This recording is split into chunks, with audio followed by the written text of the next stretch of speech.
Hello, everybody, and especially the boys and girls of Nat Geo, all of you Nat Geo kids, a very warm welcome to our afternoon safari drive. And we are in a country called Kenya, in a game reserve called the Mara Triangle. And you boys and girls are very lucky because we just saw a giraffe mother waking up her baby. Her baby was just laying down there, but I think the mother thought the baby is overstaying, is oversleeping for a long time, and she needs to wake up. Just like how our mothers at home will always wake up when we oversleep, especially if it is time to go to school. You boys and girls are very lucky.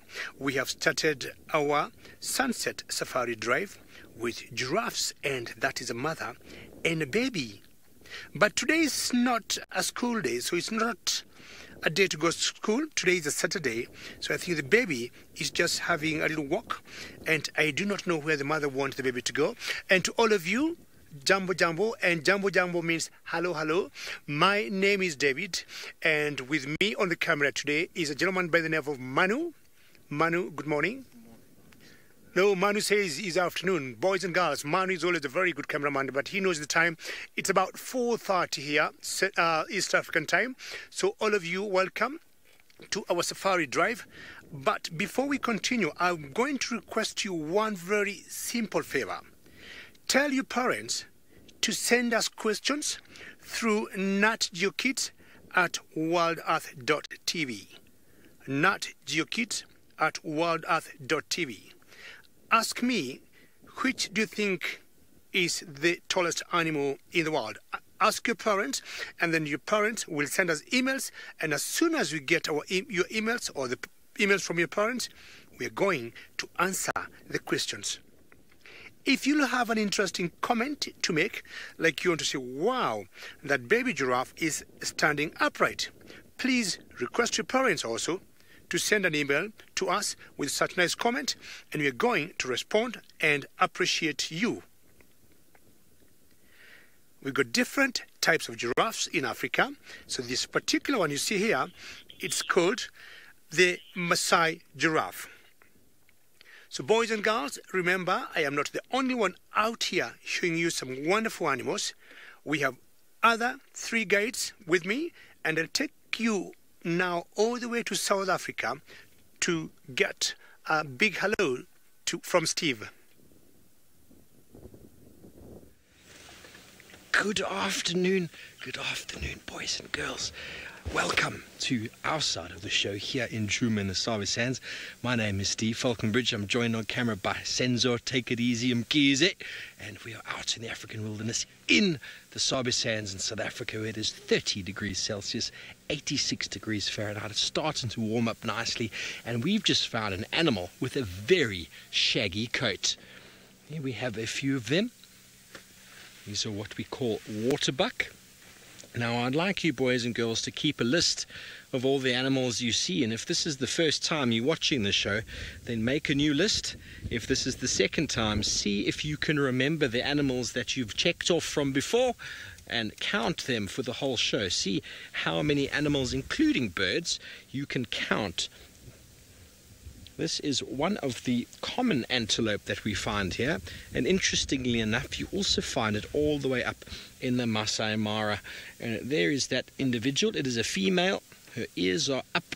She's looking around, but you see how she's busy chewing.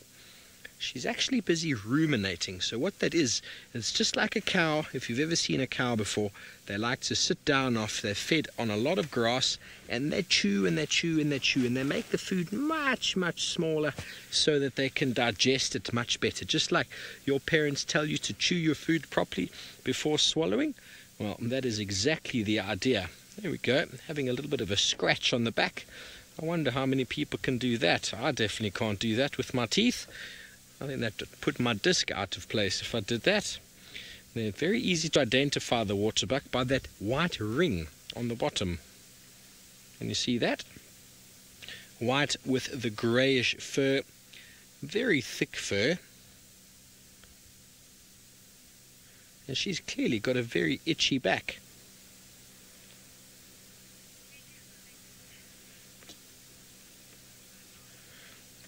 Okay, well, we're going to be doing a bit of a loop around, seeing if we can find any tracks of some leopards, see if there's any lions on the property. I'd love to find some elephants, but soon we're going to move off to a little hyena den. But let's go to Scott.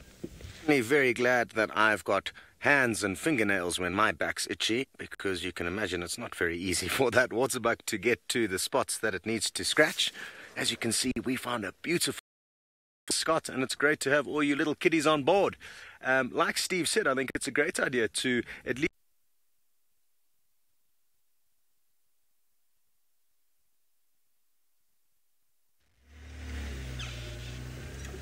Well, it seems like our technical issues, you just jumped to Scott there, who's all the way up in the Masai Mara, which is in Kenya. We're in South Africa. We've got all these satellite feeds and all sorts of things I couldn't tell you too much about, but he's having some technical problems. But that's okay. You're back with us. We're still here with our waterbuck. And what I was saying just before is that we are going to just do a little bit of a loop around, and there is a little den site on the property which is very new. We've only found it recently, and we're going to go there just now and see if we can find some baby hyena. That's very exciting. But on the way, I'm going to see if we can find anything else, because I think I know where they're going to be. But in the meantime, my friend down here in South Africa is also out on safari, and she is at a very big watering hole, and she's got something very special she'd like to show you. I drove as fast as I could to get to Chitwa Dam so that I could show you all the wonderful animals that live here. My name is Taylor, and on camera with me today is VM.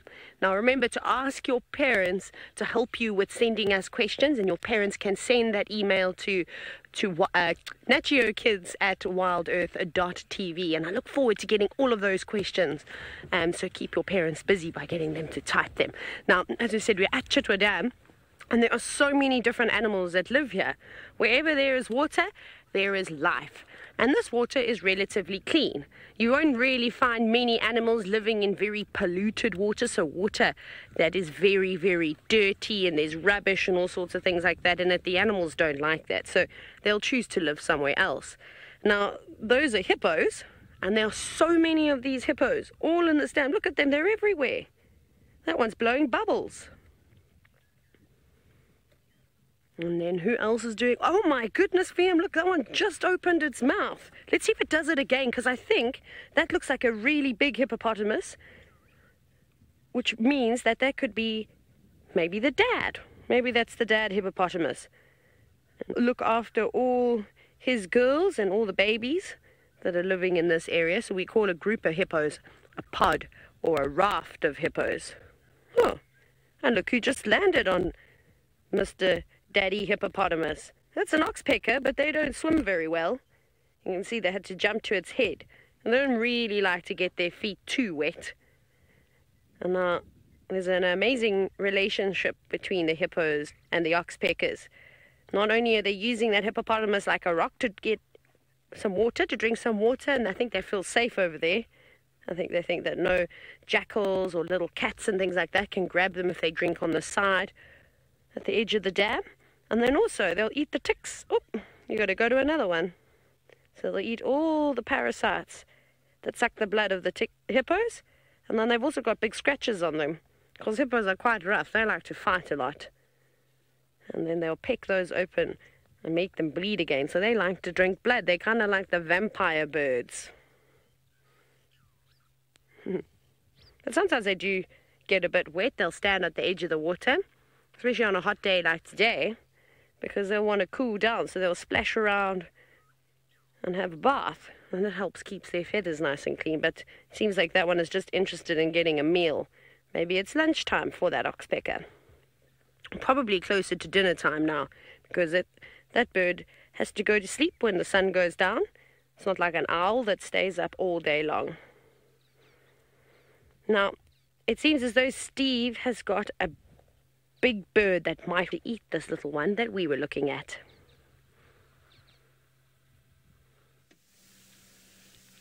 Well, it's possible, Taylor. It's possible. This is indeed a big predatory bird called an African hawk eagle, and there is a pair that is living in this tree. And that, I'm not sure if that's the male or the female, but they have got a nest. And it's not easy to see now because the sun is in the very wrong place right now. But there's a nest in the tree, and there's a youngster in the tree that is almost about to leave. Not today, I don't think, but he's going to be there for a couple more days or a couple more weeks. But it's been very special to watch this pair really high up in a very tall and thorny tree. Can we have a look at the nest there, Sens? It's not the best nest in the world, and we're not in the best position to be able to see the nest due to the sun. So we can't see the chick that's sitting on the nest, but you can see very, very high up there in the bottom corner there. You see that very messy pile of sticks? Well, that is in fact a nest. I bet you'd be quite upset with your parents if they made a house like that for you, wouldn't you? That's the way it is for the birds. And high up on the top of the tree, away from anything on the ground. And the African hawk eagle is a very special one of the raptors. And as I said, there's a pair, and they often hunt together. And I'll try and find you a few of the birds that are almost 100% on the diet for these guys. The small little ground nesting birds called francolins and guinea fowls. And they hunt in a pair, so one will fly around scaring all the birds, which will run out of cover, and then the second one will come in from the side and catch them. A very good sort of duo, and together they can provide all of the food that they need to for their chick. Very good, beautiful, isn't it? It's a medium-sized raptor. We can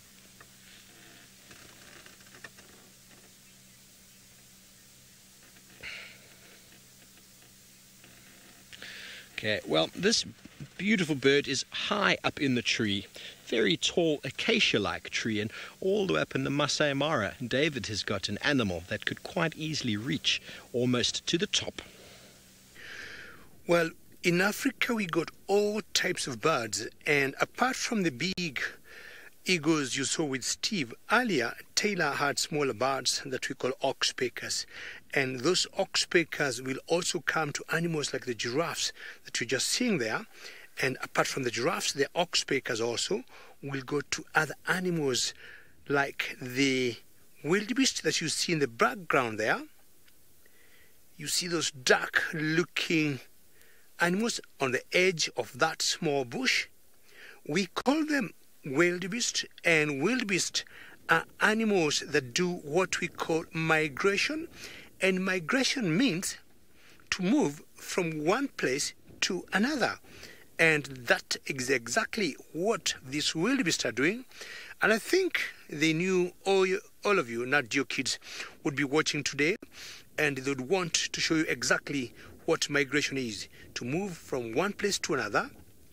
And the only reason they do that, it is because of food. So if they're in one area and they have eaten all the food and is finished, definitely they have to look for other food. And these animals here, being herbivores are animals that eat only grass, or we can also say these animals here are vegetarians. Please don't forget to keep asking us questions through your parents. Nat Geo on worldearth.tv, Nat Geo Kids at worldearth.tv, and we shall be happy to answer your questions. And as I said earlier, we're in a country called Kenya, in a game reserve called the Mara Triangle. Now we got another type of antelope, and this one here is called a topi, T-O-P-I. Looking at it carefully, you notice at the hindquarters, the colors on the legs there are a little different from the other part of the body. We have always said, or we notice, these colors will help these animals sometimes to blend in well from where they are, and they can hide from the would-be animals that would go hunting them, for example, lions. So toppies, you see they have those different colors, which makes them blend a little bit with the grass there, and that way they can either hide, or we can say they camouflage very well. with the surrounding, and most likely that helps them from not being spotted by there would be predators or animals that would hunt them, be they either lions or cheetahs or leopards. You can see how beautiful the wilderness of Africa is. Such open areas that you see there, this one's call them the savannah. And the savannah is an open area, grassland, a small bush here, another bush maybe there, a tree here, a tree there. And of course, not forgetting, it's always dotted by beautiful animals in it, be they giraffes, wildebeest, toppies, and you can see very good job Manu is doing. And he has now brought us to different impalas. Very good job, Manu. Manu is going to spoil you with animals today.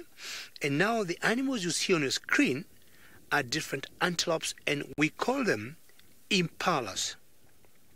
Impalas, and the one to the right of the screen, if you look at him carefully, I'm calling a him because it's a he. He got very big horns. So some of the antelopes that we got in Africa, males or boys will have horns, females or girls will not have horns. But we also have others where you got both boys and girls, or males and females having horns, but the males having little bigger horns than the females. Isn't that wonderful, boys and girls, to know? And that doesn't mean that boys have horns and girls don't have horns. Not really. But for the bush where we live in, we have always noticed that's how the antelopes are. So you see that giraffe there. Giraffe don't have actually horns, like you see that one there. They have something we call ossicons, not exactly horns. And that one, to me, I would say it's a female. I would say it's a female because if you look on her head, she got like hair or fur coming out at the top of the horns. But if it was a boy or a male, it would be flat, and the fur that you see there would not be there. So I can tell this one is a girl just by looking at her horns. So you notice she keeps twitching her ear and her tail. It's because it's a bit warm now, and we have about temperatures of 29 degrees or 89 degrees Fahrenheit, and that's a bit warm, and you'll get flies coming to their bodies, and because of that reason they'll keep twitching to get the flies out, or keep flicking their tails also to get the flies out. Let's find out where she wants to go. Giraffes will say they browse. Browse means they eat leaves or small twigs or small branches. They will not eat grass like the wildebeest or the toppy or the impalas that we saw before. So we got different types of feeding habits for the animals in Africa. And this particular one's giraffe will always browse, meaning they tend to eat on top of the leaves or on top of trees. Taylor in South Africa, I think she got something different from me.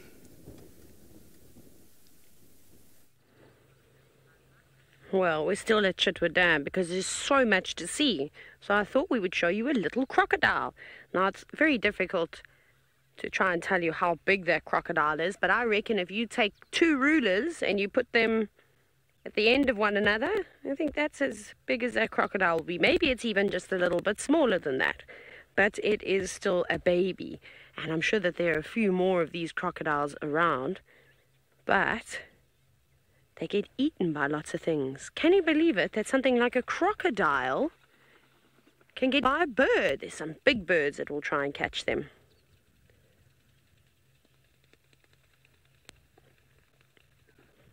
What was that hippopotamus doing? Do you see how it was swishing its tail? Wasn't that quite cool? It was marking its territory, so it was telling all the other boy hippos that this is his spot, this is where he lives. But that crocodile's doing the same thing, just by sitting there, though. And it's sitting out in the sun to try and keep itself nice and warm. So you and I, we can keep our bodies warm without having to sit in the sun. We're okay. Sometimes we've got to put a jersey on, but our body can regulate its own temperature. So that's quite a big statement, hey? Now, crocodiles can't do that. They need the sun, or they need warm ground, or they need something along those lines. And reptiles all have to sit down or get their heat, their warmth from something. So it's probably a bit cold. It only got warm this afternoon. This morning it was so cloudy, and last night was quite cold too. So I don't blame it for wanting to suntan. Is that another one, VM, where that Egyptian goose is just above its head? Oh, look, there's a second one. Another baby crocodile. And sometimes you can get confused out here because there's these other lizards, and they are called monitor lizards, or the Nile monitor. And they look like small crocodiles, not quite baby crocodiles, but they get very, very big. But do you see how the crocodile's sort of skin, their leathery skin, matches the sand? I mean, that one up top is very difficult to spot. It was actually its tails that gave, the stripes on its tails, not tails, because it only has one tail, that gave it away. That's sort of looked very different and unusual. So I thought, what is that? Oh, there we go. Very nice to see. Wonderful.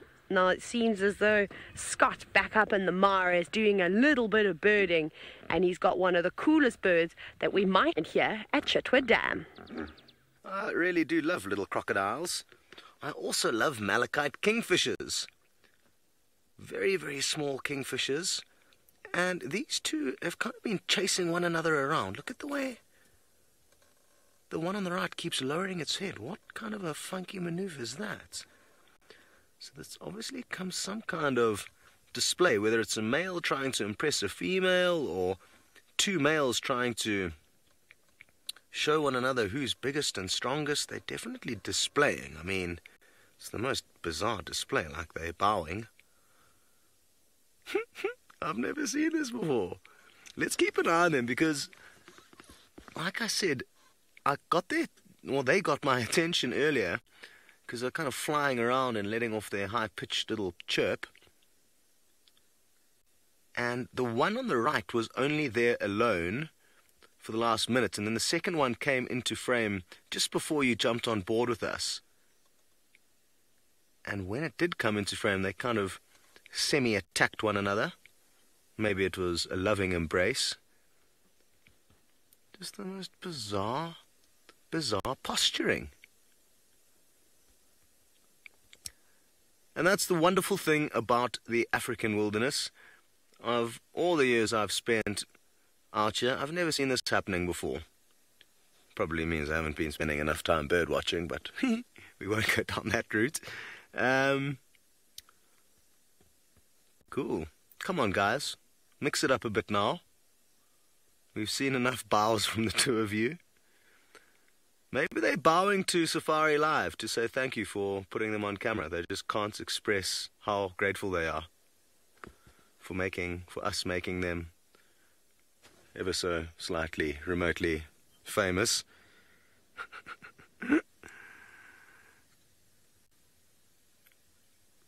Okay, well, I'm not sure how much longer we can sit and wait for them to do anything more. So, as James zooms out, I would like to, and I bet you as he zooms out something will happen. No, we're good. So, show you something quite interesting. There is a whole bunch of black-headed herons here. Now, there's about 40 in total. Some have flown off and landed in a tree not too far away, but a huge amount of them.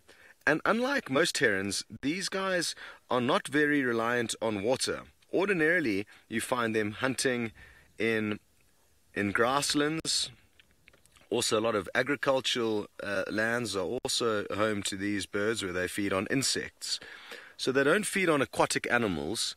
Yet every day for the last few weeks, there's been a huge amount of them sitting by this small little pond. And you never see them doing anything other than sitting here. You don't see them feeding. They just sit here all day. I don't know if these are like the dropouts. They're just waiting for employment here. Waiting to get picked up by a sugar mommy. I don't have a clue. But it is bizarre.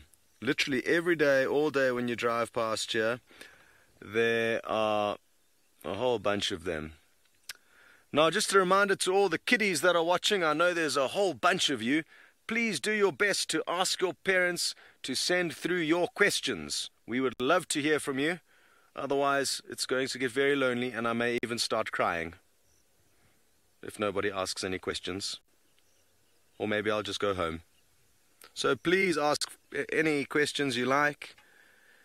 It doesn't have to be about the animals we're looking at. It can be about anything to do with Africa. Maybe you want to know how long it will take you to get from America to here in a plane. And that's one idea of something.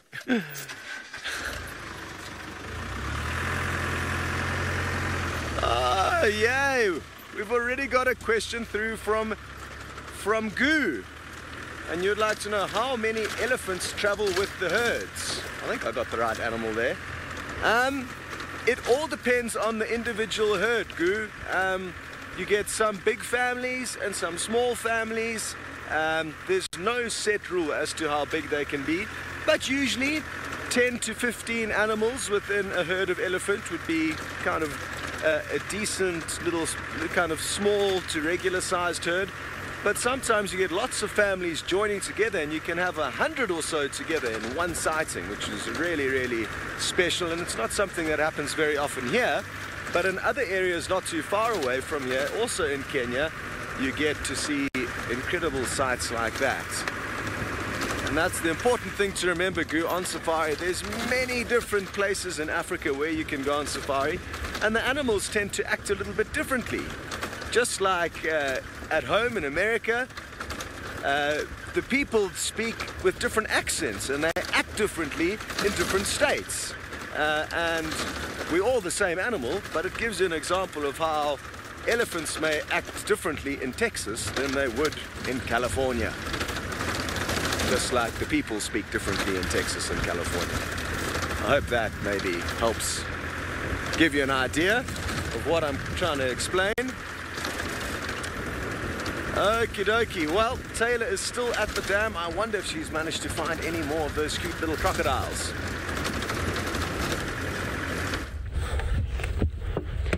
We haven't found any more crocodiles, just the two, but we have found some more birds. And there are actually quite a few of them, and they are normal visitors around the water's edge. We've actually got a little one of these at the moment, a little blacksmith lapwing chick at Djuma, where Steve is driving around. But this little one is not actually very little, it's an adult. Oh, sitting down. Perhaps it is hot and bothered and tired now and wanting to rest its very, very tired legs. It must be a long day for these birds running around along the water's edge, and it actually looks like there's a starling that's come down to drink just below that bird. So remember I was telling you about the oxpeckers that were on the hippo and how they come down and have a bird bath at the water? Maybe the starling is going to do the same thing. Or maybe it's just going to have a drink of water. It looks very nervous though. It doesn't look like it wants to come down and drink at all. Oh, you're going towards the crocodile now. Be careful. Now that little crocodile will probably want to eat something like that bird, but I don't know if it will be quick enough. Crocodiles can run really fast on land too, but it looks like that starling, who are normally up to no good, has actually seen that little crocodile. And sometimes what will happen is birds will actually peck and fly, and we call it mobbing, at predators, sometimes even bigger birds that might eat them, and sometimes actually other animals too. So you can see that starling knows that there's definitely a crocodile there. It almost looks like that crocodile's been living in that cave, a crocodile cave. That looks like a good house, don't you think, Liam? Garage. It is exactly like a garage where you park your car, but this time you park your crocodile. Or it could be for something else. Maybe the monitor lizards. Maybe a tortoise swam across to the island and decided to live in there. We'll never know though. unless we sit there and watch him all day long. Let's see what some of the hippos are doing. Oh, look at this.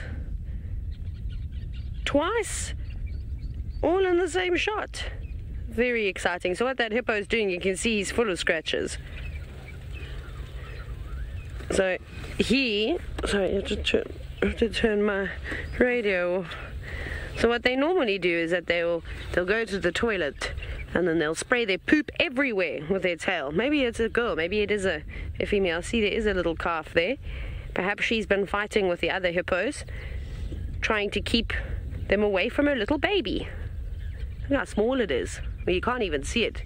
It's so hidden under the water. It seems as though the oxpeckers are back. And birds running along the hippo. The hippo is trying to spray it off with water now.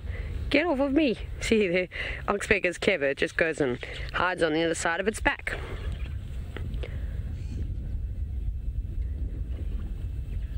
I'm hoping one is going to open its mouth for you.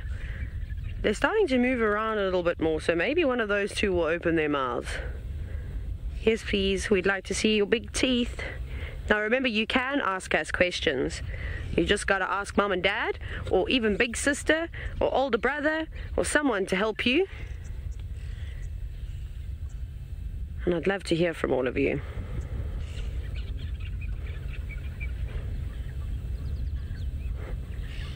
Yeah, that oxpecker is going to have to hold its breath. Oh, no, decided to jump.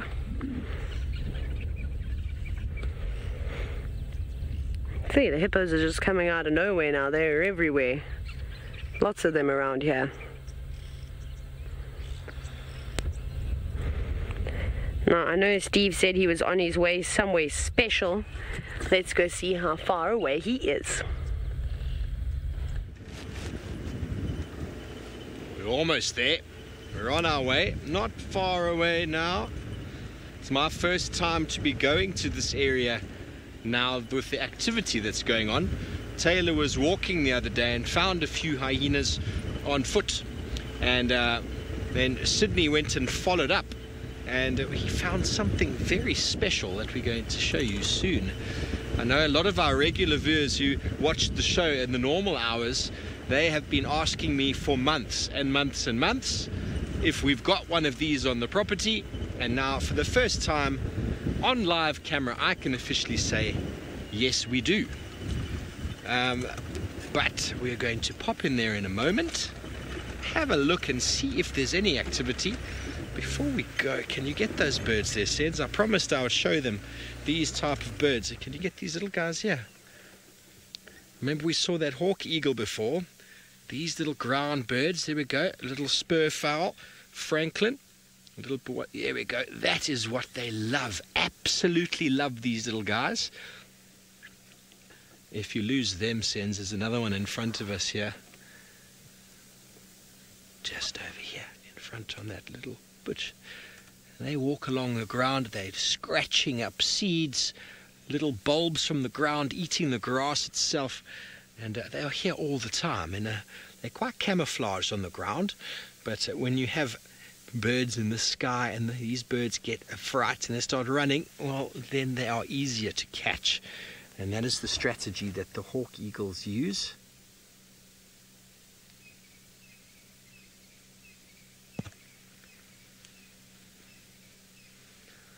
Hello, Thomas. You want to know about what is the weather forecast for today? Well, the sun has finally come out. We've had overcast conditions for the last 2 days, and I think it's going to be a clear, sunny afternoon. And as soon as the sun goes down, it's going to be a nice, warm evening. Because the sun hasn't been baking down on the ground all day, it's not going to be as warm as it was 3 days ago. The sun was so hot. We were up to 105 degrees Fahrenheit. It was very, very warm. We all felt like we were going to melt. So I think it's going to be a very pleasant evening, a very pleasant Saturday here in Djuma, South Africa. And isn't that just such a beautiful picture? Well, anyway, we've shown you one special raptor. You're going to be coming back to us shortly for a special surprise. And while we move on, let's go to Taylor, who's got the iconic bird of the African wilderness. Look at what's happening. Oh, Where are you going, fish eagle? I think that fish eagle's getting very tired. Watch the birds that are flying around it now. Whoops. Remember, I was just telling you that the blacksmith lapwings and sometimes the starlings will hit predators on the heads. They'll try and fly as close as they can. Remember what it's called? It's called mobbing. Yeah. So they're not actually hurting the fish eagle. They're just trying to annoy it enough to chase it away. That's awesome camera work. And that's because this fish eagle will eat their babies, even though their name says fish eagle. And yes, they do like to eat fish, but they also scavenge on carcasses. And I think maybe it's been for a bit of a plunge already. Look, I think its feathers are quite wet. So it's just drying them out now in the sun and in the wind. That's a very good spot. They're just trying to mind his own business, but those blacksmith lapwings, they've got a close eye out on that eagle. I think I've seen, I don't know, VM, if that's a crocodile or a logosaurus to the left of the Egyptian goose, the one a little bit further. Just off to the left of that one on its own. There. If you drop down a little bit in the water, go down a bit more, there we go. Nope, that's a logosaurus. Those are both logosauruses. It's quite a long one. But they're supposed to look like logs, though, those crocodiles, so that they can try and trick their prey. That one's not fooling anybody, though. And that's a much bigger crocodile. That's probably the mom of the crocodiles we just saw. And then look at those birds at the back with the long beaks. What are they doing? Looks like they're sticking their beak in the mud, hey? So they're looking for food. They're very clever. Have any of you ever gone fishing and then gone pumping for prawns? You know you have to stick that syringe-like thing into the mud and pull back, and then you shoot out all the prawns. Well, that bird doesn't need to do that. It can feel any little crabs or anything living in that mud, any beetles, any little worms and things. It can feel them moving around, so it knows where to look. See, it just got something. And they don't need to eat one big thing. They'll eat lots of little things throughout the whole day. But it's pretty cool that it's not scared of that crocodile. I'd be very scared to be looking for food right there. Oh, there's the lapwing again. You never know what those lapwings are going to get up to. They're naughty birds.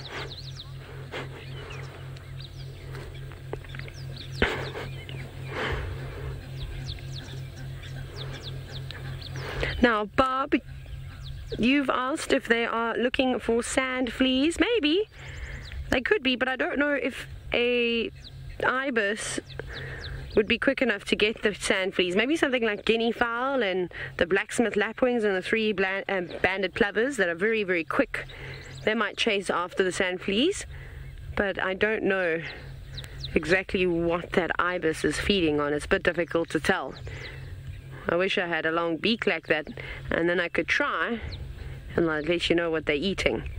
Right, Steve has arrived at his surprise. Let's go see if there are any presents waiting at the den. We have indeed. Thank you, Taylor. And the birds Taylor was busy showing you are also birds the African hawk eagle quite likes to snack on.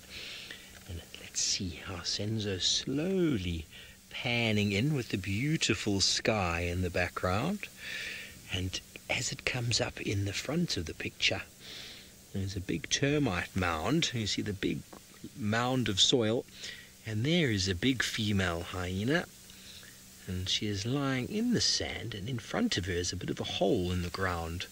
Can you see that? It's a very favorite sort of trick for the hyena, and a lot of other animals. In fact, termites will make these really big mounds out of soil which they live in, and then aardvarks, also known as ant bears to some people, will come and dig in them to eat the termites. And there's about 28 or 29 different animals that will live inside of the holes that the aardvark creates. And this individual, this is a new mother, and she has got a baby that yesterday morning Sydney was very fortunate to see. It just popped out right next to her. It is a very small, and it is very dark in colour. It's not spotted like she is. It's black when it starts out, and as it gets bigger it'll start to look a little bit more like her. And she is a spotted hyena, and we have lots of them around in the savannah, and Djuma as well. You can see she's quite relaxed, but she's busy smelling the air. They can pick up all sorts of smells in the air that we probably have no idea about. Enormous sense of smell. They can smell a carcass very far away. They are scavengers, but as well as hunters, and in the case here we have got a very good mother.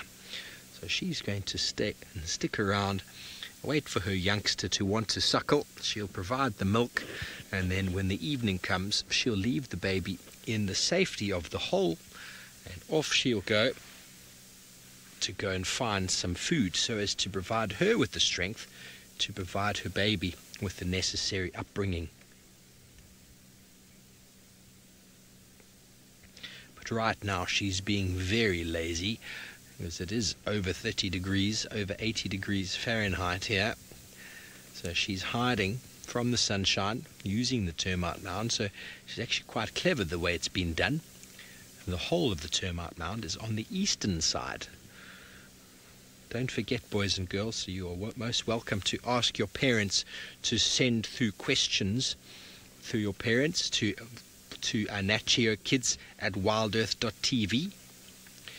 Zephyr, you want to know if it's this individual's first litter, and I actually don't know.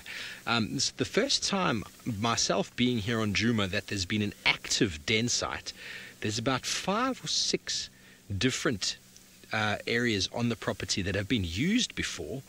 We've been checking them and checking them and checking them, and this is the first time now that we've found one that's active. I know we've got a lot of people who watch the show and have been watching for years, and they are able to identify these hyena. It's very difficult for me to identify hyena. This one's got a bit of a, see that, the chip in her ear, the left-hand side? So that makes for an easy identification feature. So I'm sure there's a lot of our normal viewers out there that probably know whether she's had youngsters before or not, but I honestly don't know. I haven't been here long enough, and I don't really have the information. Do you know, Senzo? I heard that this one is 40. I'm not sure if the grandmother or... Okay. So coming through my ear from the director is that we reckon she's had a couple before, and she's potentially even a grandmother right now. So that is very interesting. Very, very interesting.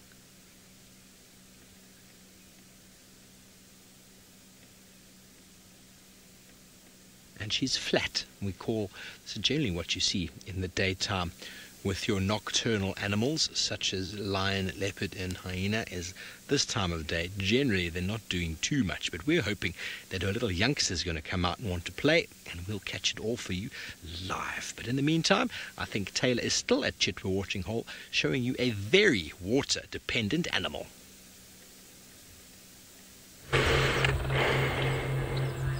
Yeah, so what that means is that these antelope, which are called waterbuck, have to drink water every single day.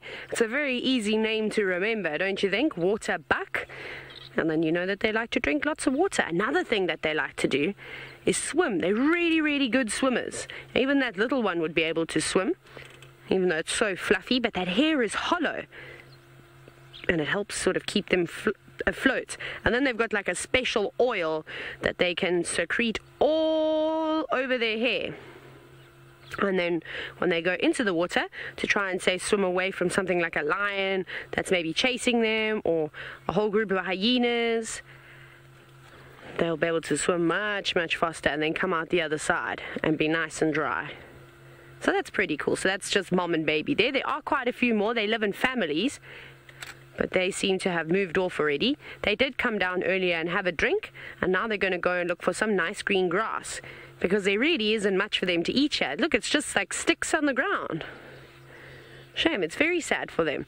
They're waiting for the rains to come, and then everything will be nice and green. But I am starting to see a few little green leaves here and there, just sprouting out. Where's the baby going? You must be careful. sometimes what mom will do is when that little one is so young, only just a few weeks old, she'll actually hide it away. She'll tell it to sit and to stay in a spot maybe under some trees or maybe a small bush, and she'll go off and she'll feed just close by. And then she wants that baby to hide away, because if a lion or a leopard or something sees it, because it's small and young, it's a target to the big predators. So the lions and the leopards and the hyenas and the cheetah. And I've just seen another one off to the right, just hidden behind the trees. There we go. And it's looking in the opposite direction, so that must mean that there are some more over there. But it is listening to what we've got to say. See how it's turning its ears. They've got to listen very, very carefully. But luckily for them, they have got those big bad ears. And also a big nose and big eyes. So they can hear, they can smell, and they can see very, very well. She looked like she had something in her eye. See the little one is coming back now.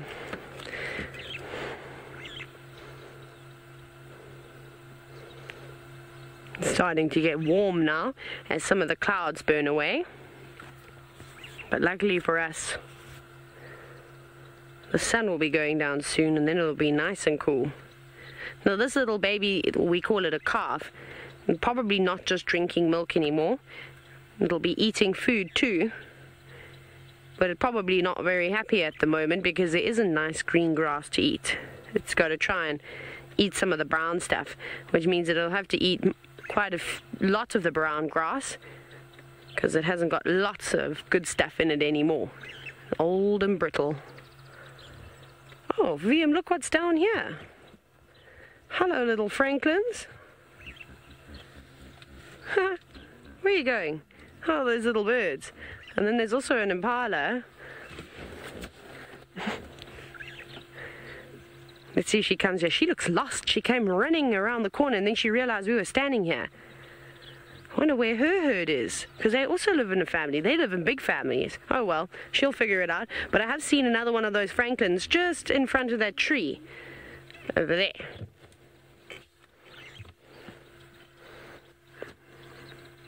There it is. These are one of the funniest birds to see out here. This is called a crested franklin.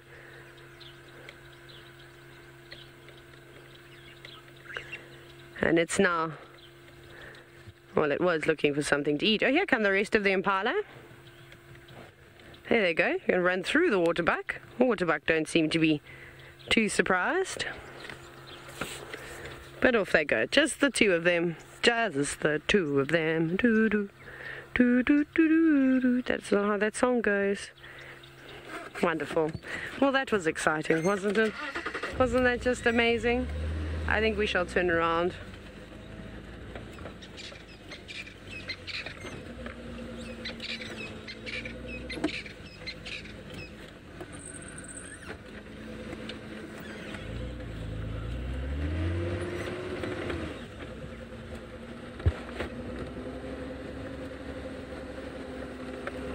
Cool, well, we'll see what else we can find around here. Off we go back to Kenya in the Mara with Scott, who's looking at one of the animals that runs quite quickly. Good luck, Taylor. We've managed to find a very lonely topi, and I really would not like to be this guy. Imagine being all on your own with all this long grass around you when you know full well there could be lions or other predators sneaking up on you. Interestingly, the last time I saw one of the most impressive male lions here in the Masai Mara, his name is Scar, and he's got a beautiful big black mane and a big scar over his one eye. I saw him and some of his girlfriends trying to catch some zebra. There was a massive herd of zebra that had crossed the river and were heading straight towards the lion, but thankfully, because there were so many zebra, they had safety in numbers. And that's why very often you see a lot of the antelope hanging out together, because they know the more eyes and ears there are, the easier it is to detect predators. And you can see how nervous this guy is now all alone. Maybe he thinks there's something sneaking up on him. You can see he's listening. chewing at the same time, also sniffing. Animal senses are so much better than ours. Our noses are only good at smelling things like KFC and McDonald's, things that have got a very powerful smell or strong smell, and bacon. But the animals have got much better senses of smell than us. So what they do is they can try and smell the predators that may be sneaking up on them. And imagine if our noses were as good as theirs. Lions certainly aren't very smelly. My nose can't smell them, but theirs can. And then again, another good example of how nervous this guy is. He lifted up his head very quickly. The windy weather also makes it a little bit scary for them, a little bit more scary for them, because you can imagine a lion creeping up through this long grass with the grass blowing in the wind. It's difficult for the antelope to know whether it's just the grass moving or whether, in fact, possibly there is a lion moving through that grass. Also, not only that, the footsteps of the lion when it's moving through the grass won't be as easy to hear when there's wind blowing, because there'll be a bit of a kind of a bit of a background sound that will, like I said, hide the lion's footsteps. But I think this guy is safe for the time being. There's been a lot of vehicles driving around this area in the hope of finding that beautiful lion called Scar, but he hasn't been seen for a few days. Okay, well, we're going to head along to the Mara River and try and find you some ginormous crocodiles, much bigger than the little babies that Taylor found you earlier. And in the meantime, we're going to send you back to Steve, who I think has just arrived at the hyena den. Yes, thanks, Scotty. Good luck finding a ginormous crocodile. There are some really big crocodiles on the Mara River. And I don't think Taylor was able to show you a big one down at Chitwa Watering Hole. But we are still with our hyena, and we are hoping that the little youngster is going to get excited and inquisitive and maybe come out of the hole to come and see us. Sometimes they can't help themselves. Hyenas are very curious. They love to come and investigate, and their nose is telling them all sorts of things are going on. But there's a good chance that because Mum is lying like that, that it was feeding and suckling, and then it went down and is probably having a little nap, which is what babies do quite often after they got a full belly of milk. It's time to go and have a nap.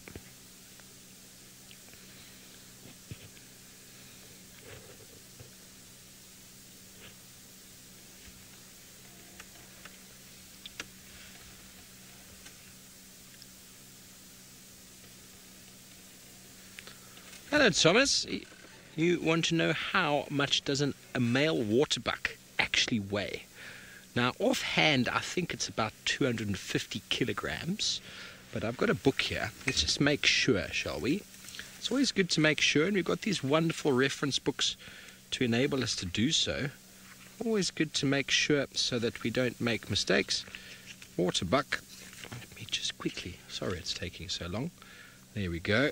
So between 250 and 270 kilograms. So that is about 500 pounds for a male. That's pretty big, a pretty big animal. So very, very difficult to pull down if you are a small predator. And that's why we get lions in big prides, so that they can pull them down a bit. But a big male lion is the same size. Isn't that incredible? Absolutely astonishing. Big male lion versus this hyena. This hyena is a big female, and she's probably about, let me guess now, 120 pounds, 130 pounds. So absolutely no chance against a big male lion. Female lion even is about 300 pounds. So it's all about weight out in the African kingdom. And the hyena, what it doesn't have in size, it has in speed. And they are quite fast. They run around, have lots of stamina. They can run all day long, really, or all night when they chase the animals. Up in the Masai Mara, where Scott and David are now, where the weather is generally pretty much the same, they have animals like hyenas running around all the time doing some crazy things. And up there's lots of animals all the time. So the clans get into enormous numbers of up to 70, 80 animals. Can you imagine that? And they really give lions a hard time up there. Down here, though, the clans are 5, 6, maybe 10, somewhere around there. And the lion prides are the same numbers, so there's absolutely no chance of the hyena getting anywhere on top of the lions down here. But in the Mara, we get to see it all the time. Scott has got some wonderful stories over the last few months of what he's been seeing, the interaction with the lions and the hyena up in the Masai Mara. Can you imagine being a lion pride of 3 or 4 individuals and 70 hyena decide they want to eat? Well, you're just going to give up, aren't you? You're going to move away and go, well, I'm sure we can make do somewhere else. There's the battle between lions and hyena that goes back in history. They both fill a very similar role in the environment. Both, their objective is to selectively pick off the weak from the antelope kingdom, the old and the weak, which means that the antelope are constantly in a area of growth, an area of strength going forward. So all the weak and all the old and all the injured sort of get selected off, and all the strong ones keep moving forward. That's how it works in the African kingdom.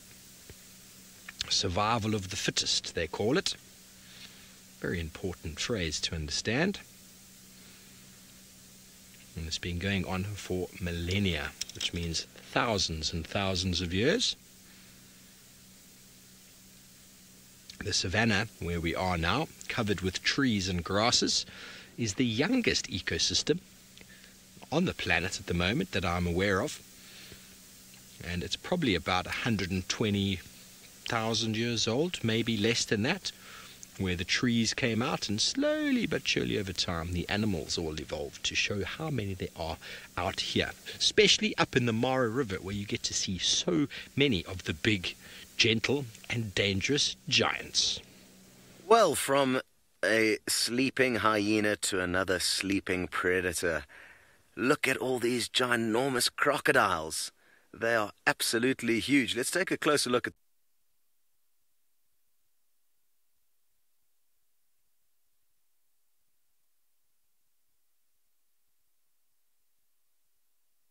look at the door into the room that where you guys are sitting now. To give you an idea of how long these crocodiles are, they're probably twice the length of the door that you got, the regular doors that you guys will have in your houses. Sorry, we broke up a little bit there, but I'm told you can hear me now. They're about 4 meters long. On average, a door is about 2 meters high, and these guys are at least double the length of that, which gives you an idea of how massive they are. They're probably about, at their widest, almost as wide as the door when they're lying flat on the ground like that as well. So you've got an idea of how wide they are and also how long they are. Now, those are not the only giants that are lurking in the river. There's a few other animals here as well. Some hippopotamus. And just like the crocodiles, these guys are just taking it easy. Hippos are quite interesting animals because they spend their day relaxing in the water and then head out at night to go and feed on grass. And they can move a long distance away from the rivers at night looking for their food. But for now, as you can see, they are just taking it easy. Oh, there's another one that just popped up. They can hold their breath for a long time, from about 3 to 5 minutes, which is an incredibly long time. Even to hold your breath for a minute underwater is quite difficult as humans. Oh, there's a whole bunch more that popped up. So they're well suited to spending time in the water. Well, guys, it's been absolutely awesome having all of you join us on Safari. Thank you very much for sending your questions. And if you enjoyed being on Safari with us, why don't you tell your friends to tell their parents to help them also jump on Safari with us the next time we do it. We'd really appreciate that, because the more of you that join us, the more fun we can have. Thanks very much, everyone. Make sure to join in next time. We'll see you next time.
Hello everybody and a very good afternoon. My name is David and I'm sure you've all been watching, and with me on camera is Manu.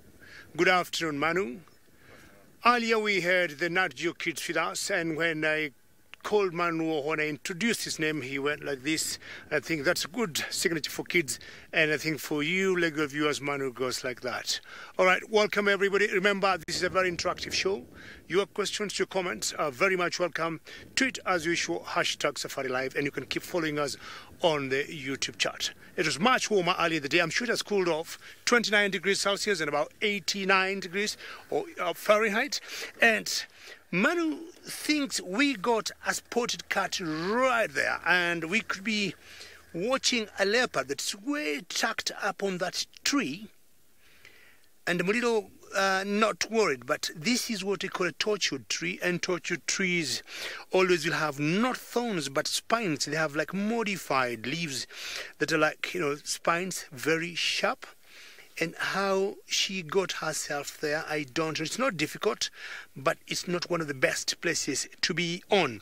So what I'll do now, I'll try and get closer to that tortured tree or the balanitis, and maybe we'll have a better look and find out how she went up and see if there are any claw marks on way up there. And a leopard in the Maasai for me is very exciting. When I remember what I was seeing in South African Juma, very different ball game. So let's try and get close there and see what we see. Keep your eyes close to that, and most likely they're going to be good fun. In the meantime, we'll go to South Africa and some different kind of some different kind of predator, a spotted predator in South Africa. As you get close to my leopard,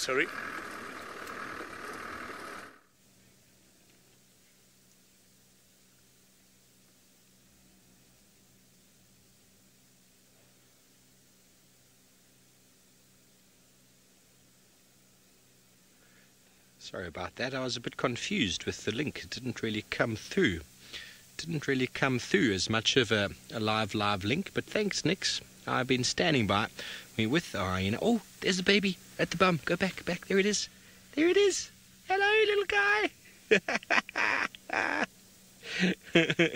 Mum stood up because another hyena came to say hello. And she wasn't very happy with it, so she stood up and chased it away. And then she's been yawning and sort of moaning into the hole, and that has encouraged this little bundle of joy to come out and say, hello, everybody. This is my first time seeing this youngster, and it is just too precious. I know if I inched forward by a millimeter, it would probably make for a better view, but I don't want to start the car. The youngster is very tentative, not quite sure what's going on out there. It's going to climb over Mum's back legs, probably going to come up and show itself for us. It is just very cute, isn't it? Welcome everybody. How marvelous is it that David has got a leopard in the Masai Mara, and now the roles have reversed and we've got the Djuma den site.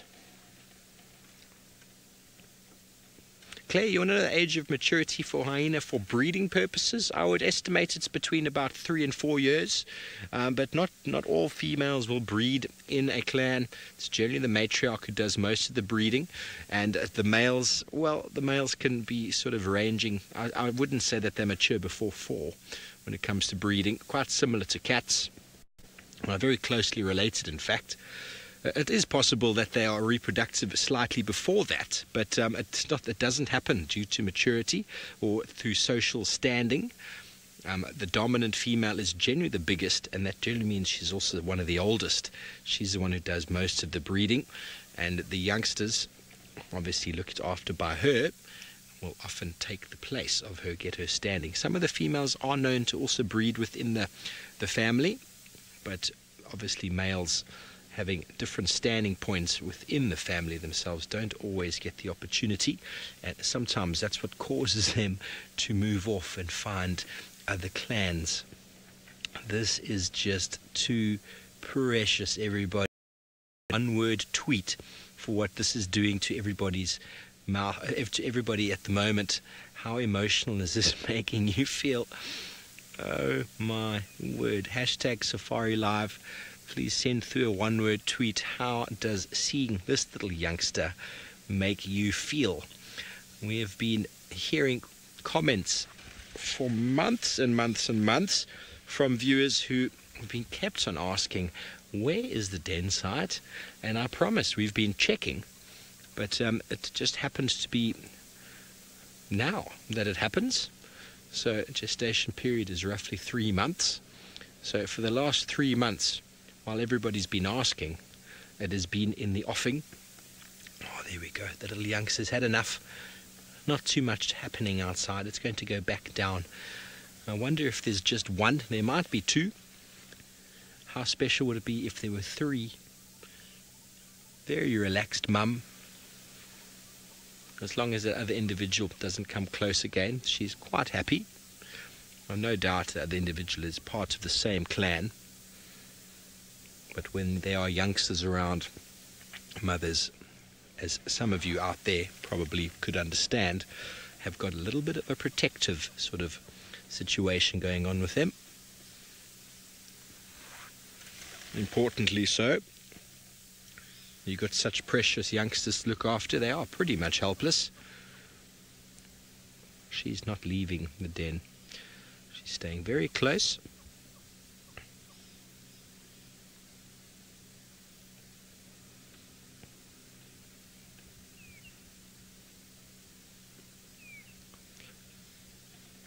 Everyone's excited. I can tell by the fact that everything's got quiet. They're excited and ecstatic that we finally, that's the role reversal. We've got the den now and David has got the leopard. Isn't that just the way it works? And this den site, which is so interesting actually, we're not far away from it was born in. And, well, anyway, a little bit further off, but this drainage line that I spent an enormous amount of time with Thandi and Tlalamba, a little leopardess with her little cub, and it's not far away, maybe 80-90 meters from this exact spot. So it's very interesting how these animals choose to den in the heart of Djuma. Obviously the termite mound is the area that they want it for, and the drainage line is the area that Thandi would have chosen as security. And the different strategies between the lions and leopards and hyena with regards to cubs are always very interesting. And talking about leopards, let's go to David Gitu and hear his spin on the Mara leopards.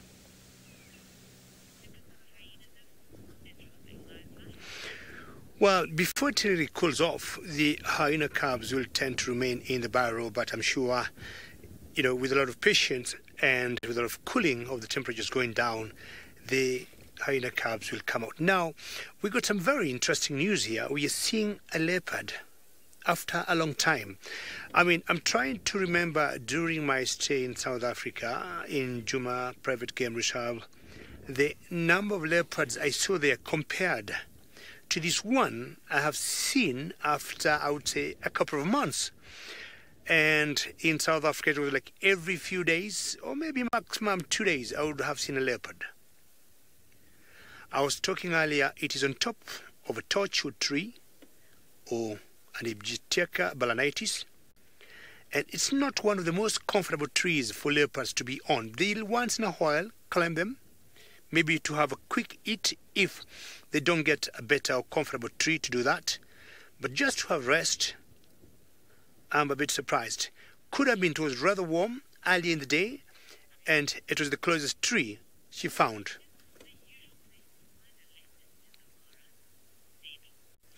Jerry, the Mara is huge by any standard. And we got leopards everywhere, and sometimes we have always said they're very good in hiding of the camouflage. So more often than not in the Mara, we see leopards on top of trees. I like saying Djuma, you always get them walking, but of course you also see them on top of trees. But in the Mara, the leopards that we see most are always on top of trees. And they could be anywhere. It's always a question of luck or being at the right place. So this one I was told like 1 hour ago by a friend of mine. There's a leopard on top of a balanite tree or a torchwood tree. I was like, how is that possible?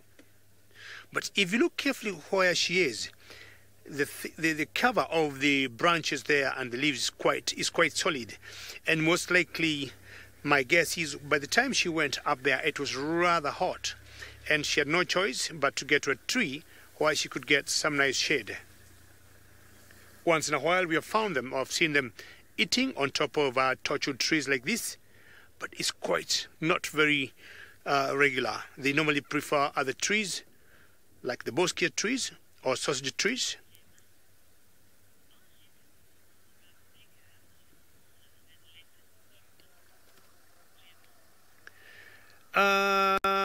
Gemma, how do I answer that question? And always a pleasure to hear your name. From my own experience, the leopards that I saw in Juma, of course, it will always depend on the size of the leopard and maybe the sex, male or female. But this particular one looks like a she, and she's a bit small. But if you look at Tingana that I kept watching in South Africa, I mean, Tingana was a big, massive male. This one looks like a girl. She looks young, not sure. She could be a young boy also. But I think they're more or less the same, both in the Mara and in South Africa. Pretty good question there. It's beautiful Mara, that's the savanna that you'll always see. On most of the trees you see in the background are all tortured trees or spread out. She's trying to stretch herself. I'm going to turn very quickly and say hello to my good friend Amadenge. Good to see you guys. So that a guy I worked with a long time ago.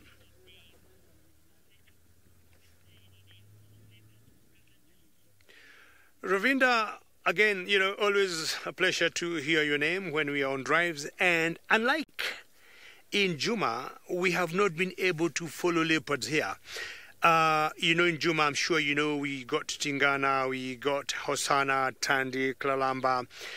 And because they're not as shy in South Africa as they are here, it has been rather difficult for us to start that trend of seeing them and being able to identify them. So I can't tell you who this is. I might be seeing her for the first time, or maybe I might have seen her before and think I've never seen her. So, and look at how she is, Ravinda. And, you know, to identify leopards like in South Africa, we use the chin spots.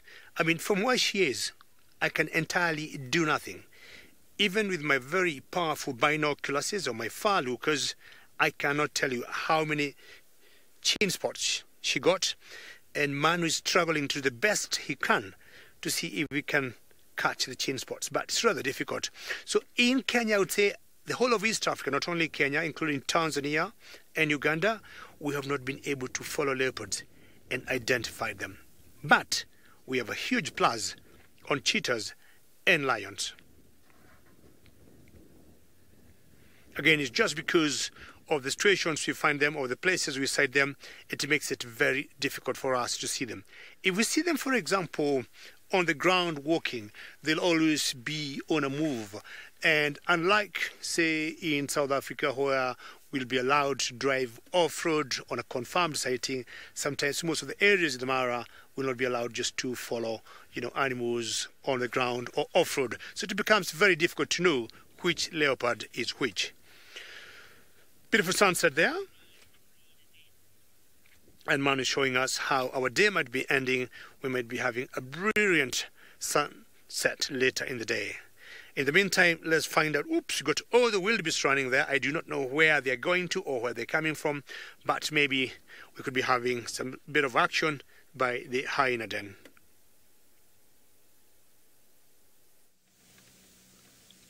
Yes, well, thanks, David. Leopards and a sunset, an absolutely marvelous scene, no doubt.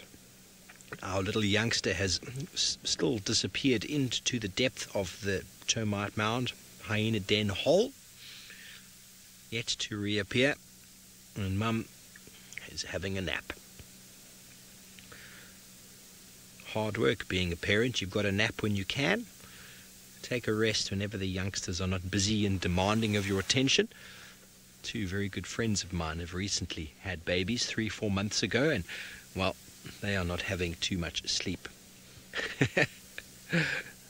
I'm sure many of you out there know what it's like to have a child, especially the first one. It is a very big change in your lifestyle. Hello, Tesla. You want to know how long hyenas can live for? Well, in the wild, naturally, they can probably live to about the age of maybe 10 or 12, maybe 13. But due to the competition within the clans and the dominant one, obviously, if you can't stay dominant your whole life, so you might get ousted by a bigger, stronger individual. So I would guess the average is probably between 10 and 12, somewhere around there. I suppose they could live longer in areas of less predation or competition, but due to the fact that they are constantly at the front line of competition with lion and other hyena, they don't have the longest of lifespans. Well, probably if they were in a zoo or somewhere where they were left completely to themselves, they could probably live up to about the age of 20. But that does not happen out in the African wilderness, just the same as with lions and leopards. It's the competition and the scarcity of resources that eventually lead to their demise. And we need to apologize from FC. They are not able to push the question strap button. So Tesla, your question didn't come up on the screen. I do apologize. It's one of the technical issues. It seems like Tracy is going to be on the screen for the rest of the show until the button can be fixed. We do apologize for that at the moment. So Tracy is having herself, she's in the limelight for the afternoon. Well done, Tracy. I hope at least it was a good question. Anyway, we are still with the very sleepy hyena with a little bit of a mohawk on the head there.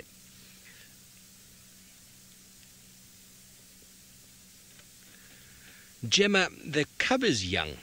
Offhand, I would say a week, maybe less than a week. What do you reckon, Sens, your experience? Senzo reckons between a week and 2 weeks. I know that she was only seen the day before yesterday for the first time, and for her to be coming out already like that on her own, her eyes are open, so yeah, probably just over a week. I wouldn't say any less than that, but very, very fresh, very new, moving around in the den freely on her own. So that just goes to show that she's a little bit more advanced. When Jamie showed the brand new pups up in the Mara, they were just little balls of fur that weren't able to move at all, completely dependent on mum. This one is also still completely dependent on mum, but still able to at least go in and out of the hole, which is an upside. If you don't like the inside, you can go out. If you don't like it outside, well, you don't have to wait for mum to put you back in.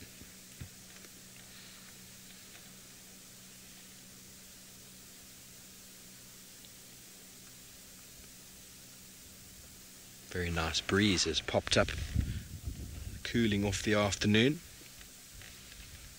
I have a feeling though we're going to be in for a warm week coming.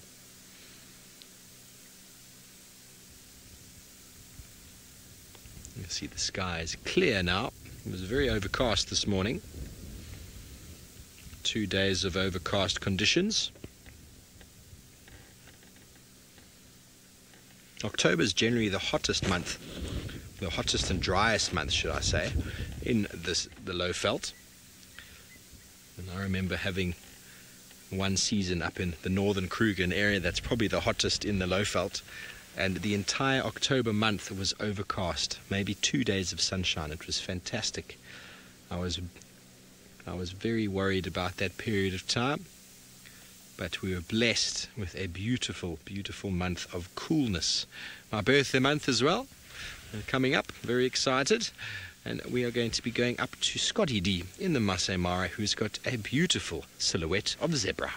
Beautiful scene to another a couple of 1,000 miles away. It's not as easy in the triangle as it was in the reserve to get beautiful kind of silhouetted shots, but I mean, how's that for a scene? Not too bad. Last year when we were across in the reserve, Jeandre and I had some ridiculously beautiful scenes that we shared with you guys. But not so easy here. These burnt areas are definitely helping because in long grass, when you can't see the animal's legs, the silhouette is not quite as effective. I'm sure a lot of you agree that this is quite special. We're skirting through this area in the hope of possibly scooping Kekenya, a female cheetah who's been hanging about in this general area for the last couple of weeks. So, possibly her or possibly some lions. Either Kipuli and his new girlfriends, or who knows, maybe the Sausage Tree Pride have decided to venture back into kind of more regular turf. think this is an opportune moment for 30 seconds of silence. Or let's look at those wildebeest at 1 o'clock there, James. They're playing around. It's not going to be as beautiful with the light, but it'll be quite a fun scene. And I'll just keep quiet now.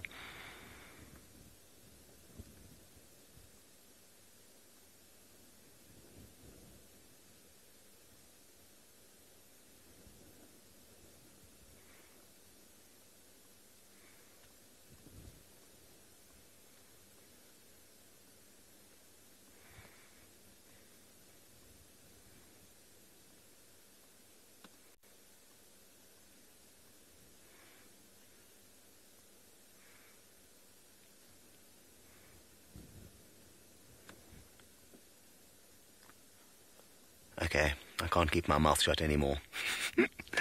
I'm told a lot of you are excited by the prospects of hopefully finding Kenya. Those wildebeest sadly just stopped playing as soon as we got onto them, as so often the wildlife does. Not in sync with us, necessarily.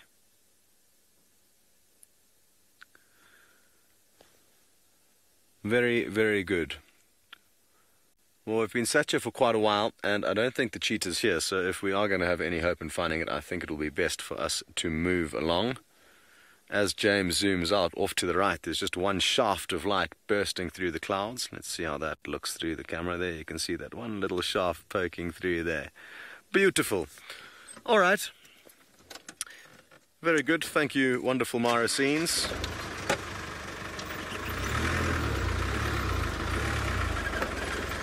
Whoop.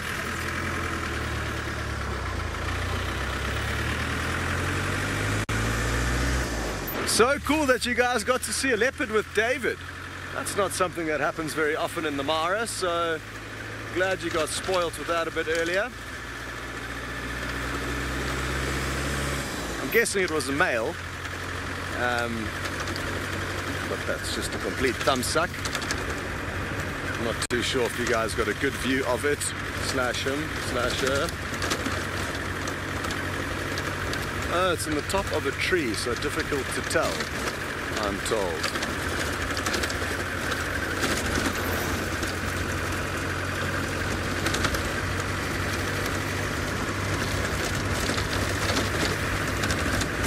So there's still lots of canoes around here in the Mara Triangle. It'll be interesting to see how much longer they stick around for. And I'm hoping for as long as possible, because it's certainly wonderful having all the visitors in town.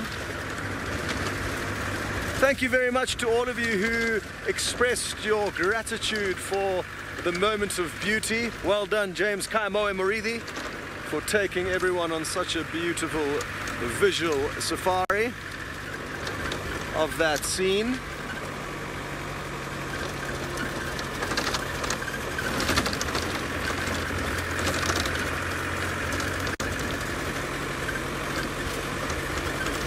Seems like we're going in the wrong direction. Everyone's going the opposite way. It's very dusty. My eyes are so sore now, full of dust.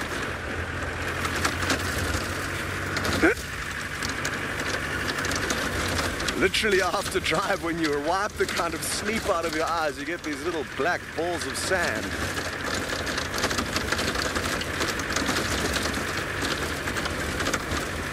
Every morning for the last few weeks when I wake up, my left eyeball has been itchy. I don't know if that's the result of the dust. It's just strange that it's only one of the two.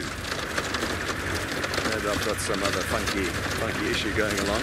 Anyway, not too sure why I'm sharing my itchy eye issues with you, but now you know. My phone's also broken, guys. Not completely. It kind of works when it wants to, so midway through this Instagram takeover that I was supposed to be doing over this weekend, I've had to call it quits because it just simply is not really working out too well. So apologies for having to abandon ship. I was really looking forward to sharing some kind of behind the scenes action with you guys. Maybe next time, once I get my phone fixed. Obviously there's not too many cell phone stores around here, so I'm not too sure how I'm going to go about rectifying this issue. had to download an alarm clock app on my computer so that I can make sure I wake up for work in the morning, because I simply can't rely on my phone in its current state. Very good, everybody. We are hopefully going to call you back as soon as we find Kikenya somewhere up in front of us over here. There have been no reports of her today, but that's not to say she's not going to pop up for us in the next few minutes. And while we continue our quest for the spotted cat, we are going to be sending you back to Steve with the spotted hyena. Good one, Scotty. Good luck finding Kikenya. Hopefully you'll come right before the end of the show. We haven't moved on. We are still with our spots. The youngster hasn't materialized again, hasn't given us another little show. And we're very fortunate to get what we got. We'll probably stay here just a little bit longer and then see if we get one more little look. It is starting to cool down, as I said. I don't know if the hyenas will be up and moving anytime soon. It's still a bit early in the day, but a good time for clan members to maybe gather around and have a little bit of a powwow about the plans. See what it is that they might be up to later. Are they going to see if they can track down Hosanna for an easy meal? Or maybe follow up on the mating pair of Tingana and the elusive new female. The two of them were following this morning, and then realized it was a mating pair, nothing of excitement for them, no meal to be snatched. We did follow up on that earlier, but weren't able to find where they'd moved off. Jess, that's a very good question. I'm going to assume she probably is, but I believe she's the gran of one of them. So, I mean, I don't get to spend too much time with the hyenas and seeing exactly how their behavior unfolds. But the way that one individual moved up towards her now showed very big submissive behavior. So I'm going to assume she's definitely one of the dominant females. I don't know if she is the matriarch. It's very hard to say. But I'm sure there's many of the viewers out there that could answer that question for us. I mean, she doesn't look too badly beaten up. She's a big female. There's a very good chance that she's really high up on the pecking order. The female that approached her earlier maybe was just submissive due to the fact that this one's got a cub and has got a little bit more stake to the termite mound itself. But she's not far off. I think she's still lying over there on the road. We might move in a moment and go and see what she is looking like. Should we try that? Or he? I really don't know anymore. There's so many contrasting things these days with hyenas and male and female and testosterone and false penises and all sorts of really weird and wonderful things. Anyway, let's go have a look at this one. See if we can identify its sex.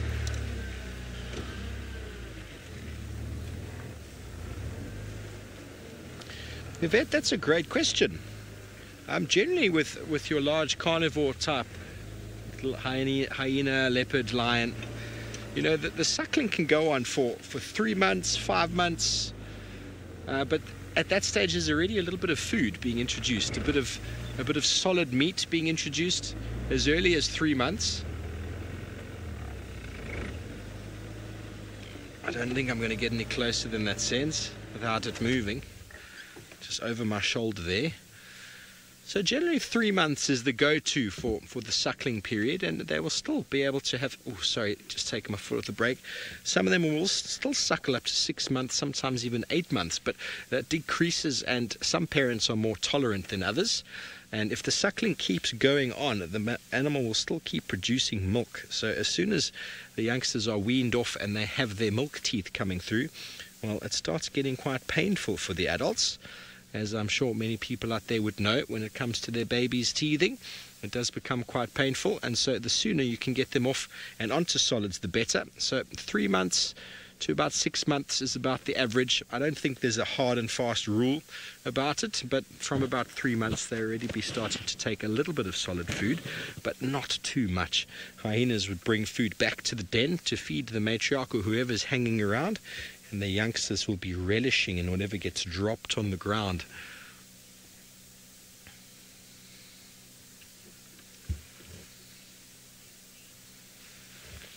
A child of the universe, that's really interesting question. I don't actually have the answer for you. Everything I knew about hyena has recently been turned on its head due to the fact that there's been all sorts of studies saying that males could even be the leaders of the clan, dependent on their status from birth with their mother. And sometimes what we think is a male might actually just be a female. So there's a lot of interesting stuff going on, and I would love to find the article. I'd love to find a journal. I'd love to find a paper that's detailing the actual stuff that's going on with hyenas today, because all the knowledge I've had in the past is that males, and apparently this is all changing, males are all the bottom of the rung, females are the top of the rung, and males are basically chosen by the female to mate, all dependent, I suppose, on what he smells like, or what he looks like, or how submissive he is, or is there any chance that he's going to try mess with her cub or anything like that. The idiosyncrasies of how and why they choose individual males is very, very difficult to understand. It's not the same as leopards, whereby this one's going to come closer. Let's see what display happens between these two. She's seen that the other one is up. Let's see if she's tentative. She knows that the other one is the boss, or maybe necessarily the boss due to the fact she's got a baby in there, but being very inquisitive, she probably just wants to come and have a smell. Let's see what they do to each other now. Is there any form of greeting? What are you smelling on the wind? Did you bring some snacks, Sens? Of course you did. Sens always brings snacks. Let's see what happens here. Absolutely nothing. Absolutely nothing happened there. So it's possible that that other individual, the one on the left, has been here the whole time and only just came around to the side just to say hello. And now I was very interested to come and get a little peek at the little youngster, and let's see what transpires. It is a bit skittish, but anyway, hopefully David's leopard up in the Mara is not skittish and he gets some good views. Sometimes the hyenas may choose just not to do much, just like most, cats will do. And we are looking at some clouds in the background there, and we think this could be a sign of short rains in the next few days. Those clouds are very thick, but below them there's a huge fire. If you can look, there's some smoke in the background, and that's the western side of the other side of the Mara Game Reserve. Not sure where the fire is coming from, but it's not uncommon to see fires when it's dry before the rains come. So anytime now, again, because of the high temperatures we've been having, we may see rains, and the humidity also have been pretty high.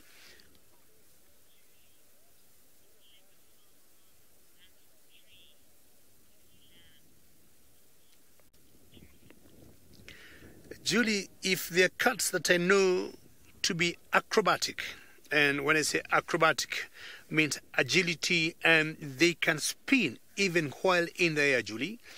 If that one particular leopard that you see up on that tree, I'm looking at 1, 2, maybe 5, 6 meters high. 5, 6 meters high. If she happens even to leap from there to the ground, chances are she will land, Julie, on all the four. Leopards are very efficient, and as I said earlier, even from there they can either turn around or twist in any degree and comfortably land on all the four.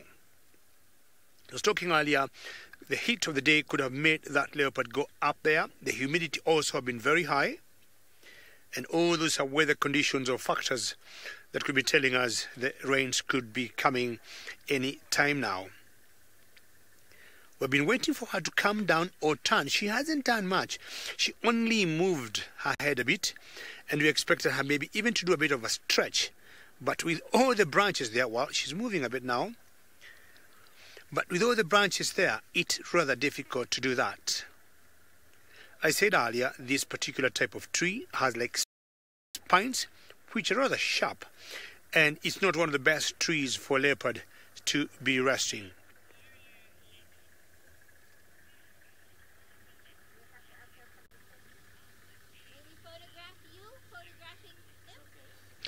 Lulu Wesker, yes, I agree with you. I mean, even for me, as I said earlier, I've seen lots of leopards in Juma in South Africa, and this is my very first one. I'm seeing the Mara after a long time. So let's get excited together, and hopefully, if you're lucky, you might see her coming down. Many times when they're on top of trees, for example, the sausage trees, it's very easy for them to just rise and stretch. But as it is now, in that particular tree she's in, the condition or the angles and the tightness of the branches and the thorns is a bit tricky. I think today is a great day for predators, hyenas, leopards or leopard, and now we have different predators with beautiful Taylor. Finally, Liam and I have been searching all afternoon long. But there we go. Whew. The lions, the Nkuhumas that have been on the move throughout pretty much the entire day. They've arrived at Treehouse Dam. Now, I will be jumping on the radio because I've been trying to desperately get hold of Taxon, but I can't get hold of him. And he was helping me try and find the lions. Well, this is awesome. Now, apparently, there is another male in this group. 1, 2, 3, 4, 5, 6, 7, 8, 9, 10. I think there were 11. I'm pretty sure I counted 11. But this morning, apparently, there was a male sighted with the Nkuhuma pride, and nobody really knows who he is. Can you see him? Oh, goodness. Well, that's a bit scary. There is an impala drinking at Treehouse Dam. However, we'll see. At the moment, they don't, or one or two of them are looking, but they've got a huge open area that they need to cross. So the favor is actually in the impala this afternoon, that youngster who's come down on its own and has not seen the lions. But if that lion were to start running towards that impala, it'll just run away from them. The rest of the pride haven't even noticed that anything is going on at the moment. Let's see. I mean, firstly, here's his first mistake. Is that he should have maybe not worried about coming towards where we are, but actually going the long way around and using whatever's left of the grass and the fallen trees and the odd guarri tree. Oh no, the impala is now leaving. I'm just going to jump on the radio quickly. Does anybody know if Taxon closed down for sundowners?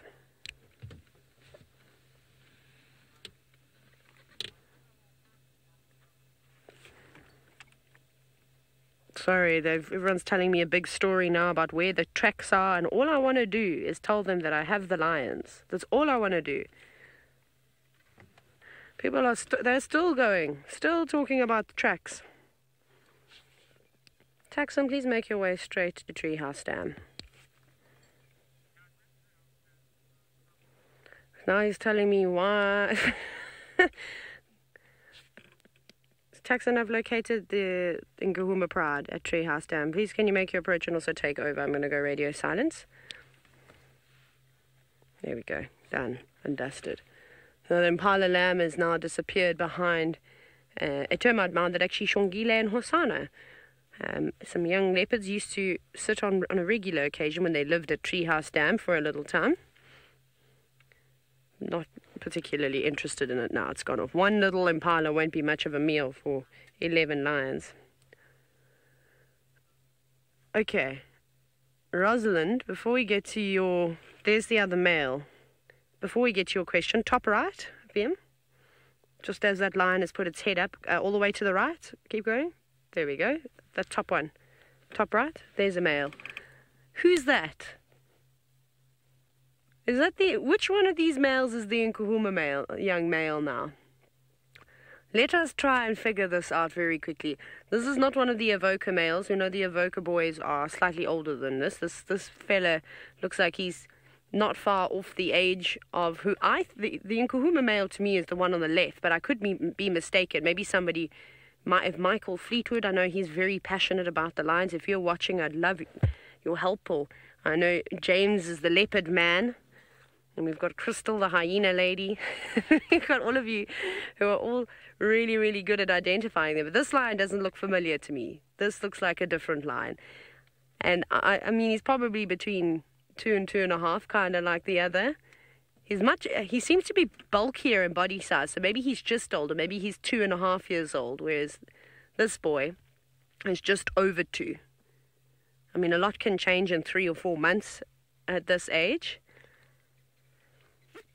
Now, Nikki, who's directing the show, is going, is that normal? Would the females just allow a male in? I suppose not.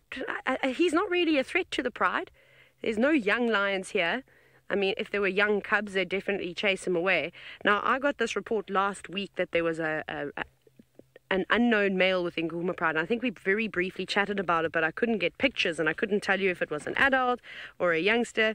But perhaps because he's just so young, he's kind of just linked up with a pride. And you know what? That's perfect, because now he's got somebody to join up with, because this male will have to go in the next little while. He'll get chased out eventually when the evokers come through, and also the females might get sick of him, or sick of the two of them.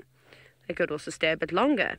And I think this is actually a blessing in disguise, because that means that this fella has got a better chance of surviving should the two of them leave together. I have heard of this happening before. I mean, I've told you stories of old males, old dominant males, you know, that are about 10 years old, 11 years old, joining up and forming a coalition, which is also quite bizarre. So I think the younger as it sort of happens, I don't think it's too strange. It's not such an uncommon thing. Almost like a pulley. Yeah.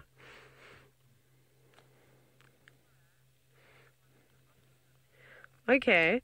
So, Vicky, you've said there were reports from Nkoro, which is a camp just to the southeast of us, and they said it was one of the young Ottawa male lions. I actually am not familiar with that pride at all, but there's some information for all of you. I'll have to go home and do a bit of homework on who that pride is. I've heard the name being thrown around in the Sabi Sands. Do they come from Mala Mala by any chance, or Londolozi, somewhere around there?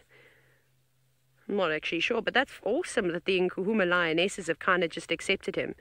But like I said, I don't think he's a threat. I doubt he's particularly interested in mating with any of these females, and maybe he was just looking for companionship. You'll probably find that this whole process didn't just happen overnight. It may have taken some time. They would have shown some resistance to him, and maybe he's just wiggled his way into their hearts. Not really, but like I said, it's not very uncommon.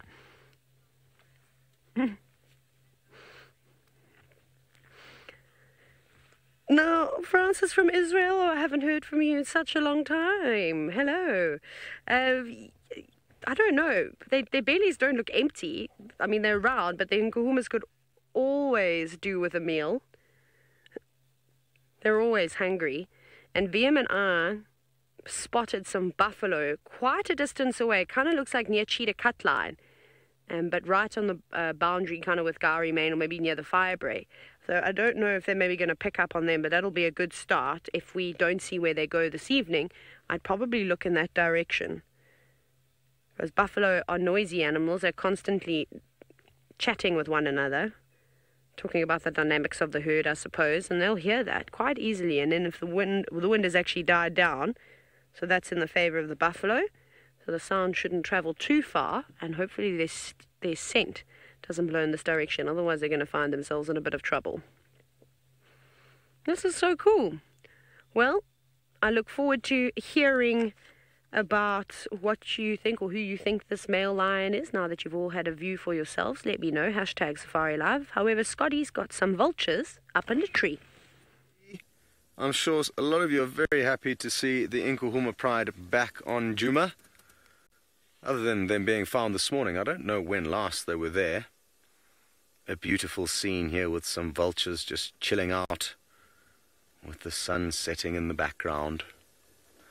No joy with Kikenya, the cheetah we were hoping on finding just yet, but we've still got a little bit of time. So hopefully we'll get lucky. Failing that, we will switch our kind of search for lions as we start bimbling back towards camp.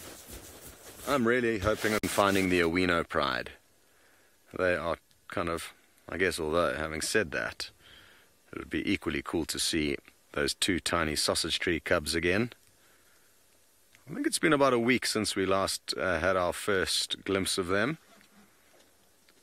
So hopefully we'll be able to get on top of that in the coming days, and also just confirm that they're still alive. The odds are stacked heavily against those two little youngsters, sadly, in my opinion, considering the fact that Kinky Tail and another member from the Pride have been mating with the Oldonyo Payek males, which are ordinarily not the dominant males that would oversee the Sausage Tree Pride.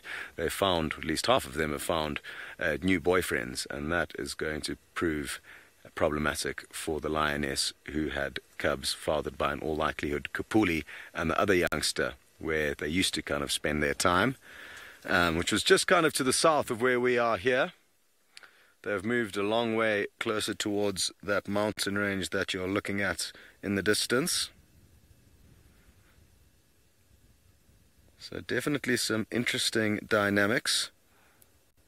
Just like the crazy dynamic that there's a random young male that's joined the Nkuhuma Pride. I wonder when and how that happened, where that male came from, and what the kind of initiation process consisted of. Because I can assure you, as I'm sure Taylor said, it wouldn't have just been a, "Oh, welcome to the club, you know, great to have you with us." They would have definitely given him a hard time, and who knows, possibly in the coming days, hopefully if the Nkuhuma Pride stay on Djuma, you might get to see some interesting behavior with regards to how the Pride treats him. Wonderful. Well, we're going to leave these vultures be and continue on. We've been stopped here for about 10 minutes, and I've been using my binoculars to scan around, hoping to see a little cheetah's head poking out, but no joy. There are a lot of Tommies ahead of us, though, so who knows, maybe she's busy sneaking up on one of them.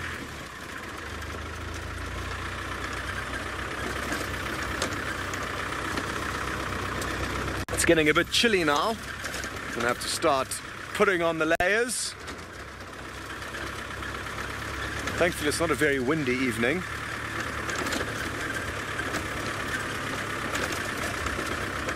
Hello Philip.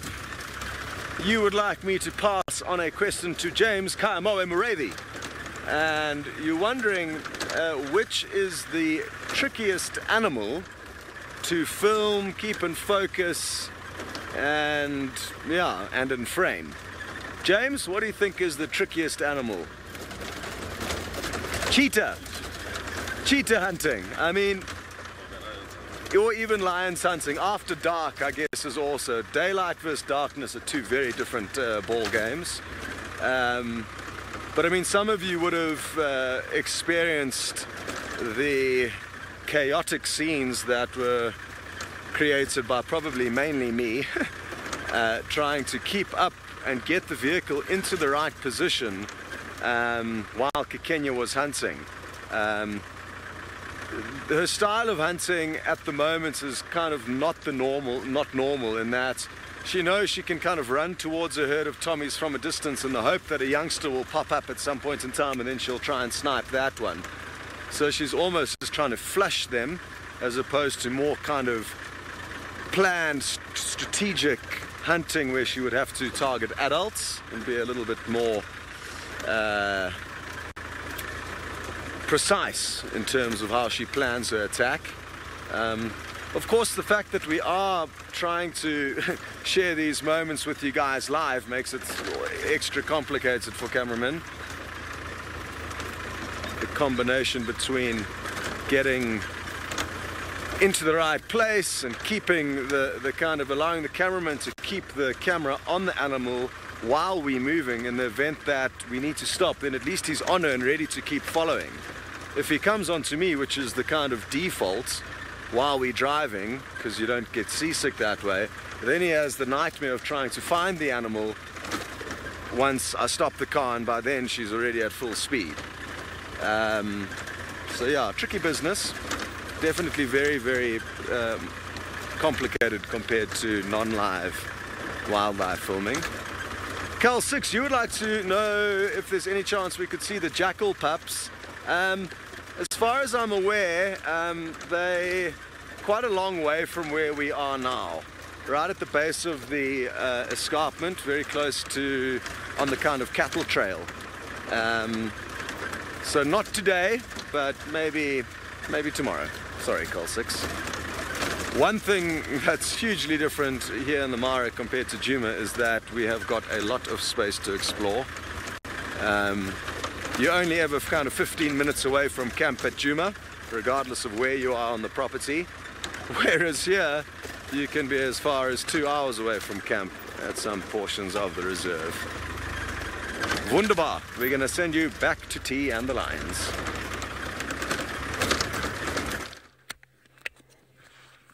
Right, look at what we've got. Still the lions fast asleep. Now, I know some of you are saying this isn't the Nkuhuma Pride, but I'm pretty certain it is, because I thought I saw my favourite little lion, Floppy here, who is fast asleep at the moment. She's just got her head tucked away down there. I'm pretty sure it is her, so I'm just turning my radios down quickly. Let me just do that, because they're very loud in my ear. So they're sort of in and out of sleep, waking up slowly as they normally do. But remember, they've also been walking around for quite a bit of the day. And also, just another way we confirmed that I think it is Nkuhuma Pride is the tracks come from where they were this morning, unless we were not looking at the Nkuhuma Pride this morning.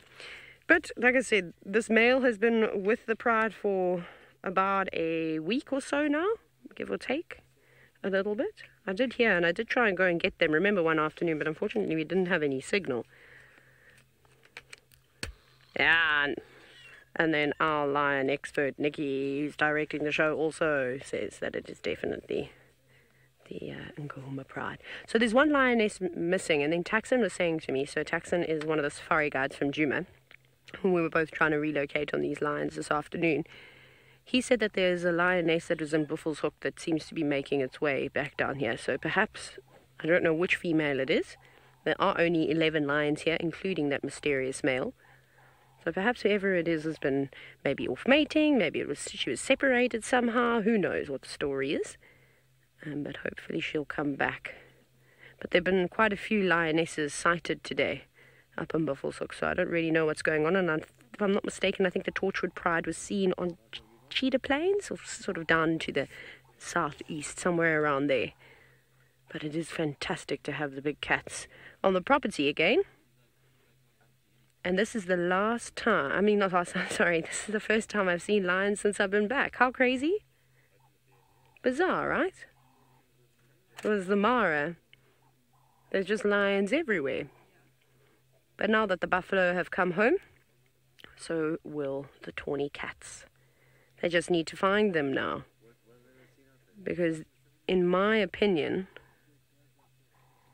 the Nkuhuma Pride are incredible when it comes to bringing down buffalo. Their success rate is quite high. They've worked the system, especially in the winter.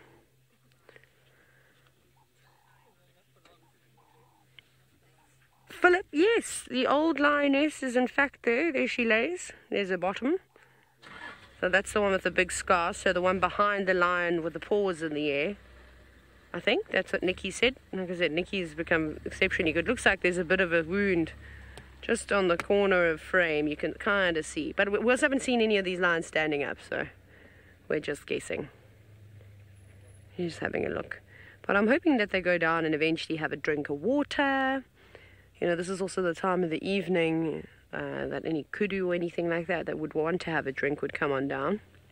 We know we've seen lots of scrub hares, lots of deka and steenbok coming to drink from this pan, but that is going to be a pathetic meal for these lions and won't even put a dent on them. So they really need to take something like a buffalo or a fully grown kudu. Even a fully grown kudu will just be enough for all of them. Something like a zebra, they'd also absolutely devour. The same thing would go for a wildebeest. So a giraffe, maybe these are going to be the next up-and-coming giraffe hunters. We know Amber Eyes is keen. I've had a few sightings of her a long time ago, chasing after giraffe. Now, Paula, we were just chatting about this just in the previous segment. Yes and no, not really. I mean, it's unusual, but it's not uncommon. It's like I said, I've heard of it happening actually quite often, and like I said, this male doesn't really pose a threat to the pride. There's no young cubs. I firmly stand that I think it's a blessing in disguise, because the young Nkuhuma male leaving the pride on his own would definitely stand less of a chance of making it to adulthood if he's by himself. So now the fact that there's this other young male who hasn't really got any scratches on him, I must add that too. It doesn't look like he's been beaten up badly by the pride. So I'm sure there would have been some growling and some, sort of resistance to let him in. But they seem to be quite happy. I mean, he's not lying in the middle of the group, but he's lying close enough that they seem to be happy with him. Oh. Now, I'm unfortunately not going to be able to help with any of these lions, because I don't really know a lot of the lions in the Sabi Sand. I only kind of know the Southern Pride. I obviously know the Nkuhumas. I know the Sticks. I've met the Torchwood Pride briefly and only a few members. I know probably more male lions than I know prides of lions. So I'm very unfamiliar with the lions in the western sector, where the ones that hang around on Mala Mala, Singita, Londolozi. So I wouldn't be able to tell you one little bit where this lion has come from. But it is most likely the way that he's also so relaxed around cars, that he's come from an area like the Sabi Sand, where there's been a lot of interaction with vehicles. And there's lots of young males that are around 2.5 years old, maybe even closer to 3 years old now. So it doesn't surprise me one little bit that one has made their way here. That's okay. Like I said, I don't think it's too uncommon. Can we have a look at see if that is Floppy here? Hello, precious. My favorite lion in the whole wide world. She's so cool. She's so awesome. Right, I'm not sure what Steve's up to, or if he's still sitting around the hyena den. We're not moving anywhere from these lions, or if we go back to him. And hello, we found a very fresh track in the road here. I wonder if anyone is going to be able to tell me what it is. It moves all the way along here. Can you see Sense? All the way along here, and it's very fresh. It's discolored the road. And it's all the way across this way, all the way across, and all the way across the road again. Very, very interesting track indeed. I wonder if anyone knows what it is, but I'm having some difficulty with my handheld, so I'm not going to be able to hear your answers, so I'm going to have to end up telling you. But if you have an idea, it is indeed a snake, and the track is extremely fresh. You can see by the color of the ground underneath that this has probably just happened. And the way that it's moved, the snake has kind of gone like this, and then it's lifted its body and rolled that way, lifted its body and rolled that way. Could you see that movement, Sense? And it's come in and actually rolled in this buffalo dung. Not quite sure what it was doing. Maybe it caught something, maybe it was having a bit of a feeding frenzy. Who knows? Maybe there was a chameleon trying to cross the road. But it's not easy to identify a species by this kind of track. This is the kind of track that a black mamba, a spitting cobra, even a fast-moving python would leave. So very difficult to say, but the thickness of the body is about that sort of thickness. So relatively large snake. And Senzo, I asked him if he wanted to get off the vehicle and come have a little look around. And he was shaking his head and saying, no, thank you very much. Anyway, we're going to get back on the car. Seeing as Taylor has been so lucky finding the Nkuhuma pride with some random young male. Is he just one of... Oh, look at that, there's a snake skin. Before I start, let me jump off the car. Can you see the skin there? I'm going behind the car. Apologies for that. It's very fresh, so let me just be careful. Let me be very careful. There's a small snake skin. Definitely not the individual that we're looking for. This is much smaller in comparison. And some people, some experts would be able to tell you that if you count every single one of those scales underneath, you'll be able to identify the species, but it's very difficult. It's not the entire skin there, just bits and pieces of it. but a very nice track and sign of the bush. I'm just going to, well actually there's the head. Just make out the head, the eyes, very small snake. I wouldn't say it's a boomslang, could be a twig snake or a vine snake, very hard to tell you just with this, but as I said, if we could count the number of scale patterns on there, well then we'd be able to know. But being in the tree like that, it's definitely an arboreal tree snake. I'm going around this way because Senzo wants to follow me. Senzo, you're daring me to do something. It could be anything, but because it's warming up again, summertime as it comes, we start getting the activity of the snakes around and they start moving. Every day I go for a run and get nice tracks moving across the road. And on the very warm days, you have the snakes being very active because they are solar powered. When it's a nice warm day, they get super excited and off they go flying around looking for all sorts of things. But we're going to check some watching holes and some places and see if we can find anything, and we're going to move into the area where Tsingano was last seen. Maybe we can find them. But in the meantime, David Gitu has found some lions.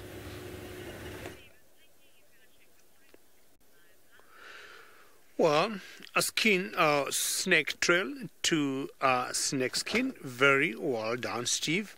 Now we got a little coughing lioness here. Were you coughing or were you sneezing? And I'm still trying to find out which pride she belongs to. And right behind her there's another one laying in the grass. And my only guess would be either she belongs to the Mogoro pride. If you look to the right there's another one there. Not sure she's grooming herself or just licking her paws, which is very typical of lions. So if there could be 2 or 3 females and not anymore, I would comfortably say this is the Mogoro pride. 5, I would say this is the Owino pride. I would tend to lean to the Mogoro pride because this is not very far from their territory. Remember, this is a very interactive safari we do, so should you have any questions or any comments, just send them through as usual, hashtag SafariLive on Twitter. And she is looking in that particular direction, and my guess is she, and she got itchy neck, scratching using her, I would say, claws, whatever it is at that point. There's sometimes when you see these animals getting either mites or ticks, and if, say, the oxpeckers don't remove them, which is quite rare, they have to use their claws to remove them. Gemma, wonderful to hear your name for another time, and we think anytime now the sunset could be gone. I have an expert that I call Manu. Manu picks sunsets and sunrises wonderfully well. So I would say, Gemma, it'll be like 6:30, 6:30, 6:30 up for the sunrise, and 6:30. I would say any time now the sun should have gone down maybe 3 minutes ago. I want to remind all of you, like from tomorrow, Sunday, we'll be opening the World Earth Expedition, and please book yourself spots for that. You can get more info on Facebook and on our site. So please go get more information on the Facebook and our site to book yourself slots, I think from next year, 2019, on World Earth Expedition. Mogoro Pride, typical for you, just taking it easy. They look very well fed, just looking at that belly there. We'll try and look at that female at the back there, and I'd be more than happy to know who they are. Man, what's the best angle for you to do? Let's see whether they can sneak slight bit here and know who these ones are. And my first guess, they could have been Mogoros. Maybe I could be wrong. They could be the Owinos. So I'll just move forward a little bit. All right. Kito, move and see who they are. Just one hold for your life there. And let's see. There are 2 of them. See whether is that any good, Manu? Or move forward. Is that good? Or move forward a bit. How is that?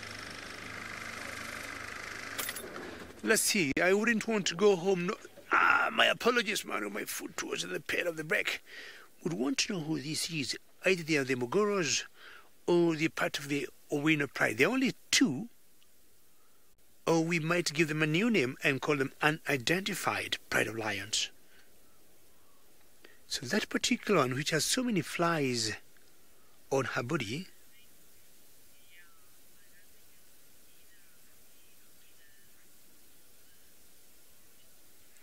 and on a closer look now, I might swallow my humble pie and say it's none of the two. It's not the Owino pride, neither is it the Mogoro pride. They look different or new females to me,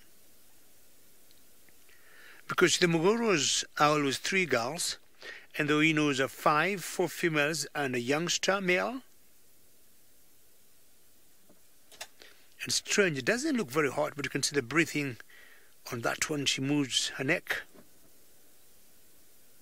There's the heartbeat there. Typical black ears on the back of lions, which sometimes they use as a follow me sign if they walk in such a grass and they have cubs. So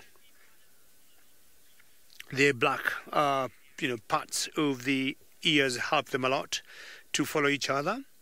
And also, we are not very far from the territory where we see the Olololo pride of lions. So, and sometimes they break away from each other, So they could be either the Olololos, because I am now doubting they are the Owinos, or the Mogoros. They could be part of the Olololo pride. Olololo is a big, huge pride, 14, 16.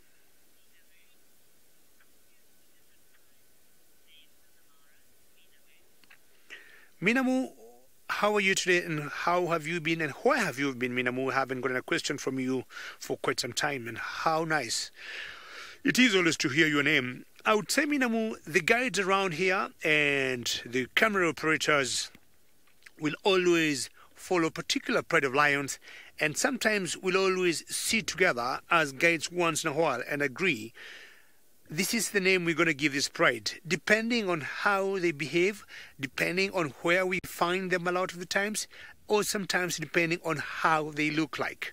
So like the sausage tree, for example, they tend to hang around on top of sausage trees when it's hot, or when they've got so many flies irritating them, they climb sausage trees more than any other tree, and that's how they ended up getting their name. The Owinos, for example, Minamu, was a very famous guide around this area where we are, and he tended to follow that particular pride of the Owinos. The Mogoro pride, Minamu, there are 3 females, and the area they hung around also, Mogoro was another very famous guide way back in the yesteryears, donkeys years ago, and he also loved to follow them, and they were named after him. So I think Mogoro, as a guide, he's still there. He is now retired. Not sure of Owino, but that's how we end up naming these lions or the prides. Canto males, for example, the coalition, be it the Musketeers or the Triangle Boys, is because the 3 males, the Triangle Boys, tend to hang around the Triangle territory, or the Triangle, the Mara Triangle. So the guides basically will name these animals. They're too sleepy there. But then we'll also consult with the game rangers and the game wardens before we agree that this is the name, because the game rangers, when we talk, will always talk the same pride. They should not have a different name from what we have. So it's always consultation between the guides and the rangers.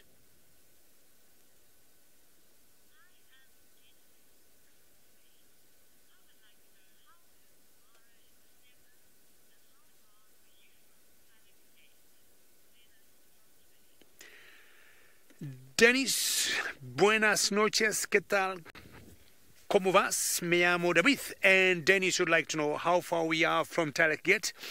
I'm not assuming you're Spanish by being in Spain, but if you are, I would say we are más o menos 45 kilometers, about 45 kilometers from where we are. And December is a great time to come do a trip here, Dennis. So December, the weather is good, and we'll always have come to the end of the short trains, and everything looks green and lush, and you're more than welcome. So I said earlier, from where we are, I think it's about 45-50 kilometers to Talaquet. And December, Dennis, it's not a bad time to come and visit. All these lions will be here. The leopard we were watching earlier, Dennis, if you're with us, will be here. And all these animals will always be here. Well, we want to thank you very much, all of you nice viewers, Minamu, Danish, Gemma, Ravinda, and everybody else who have been watching. And we may have something to go and do back in the camp, me and Manu. And from the beautiful Masimara, we are both saying thank you for being with us and goodbye for now.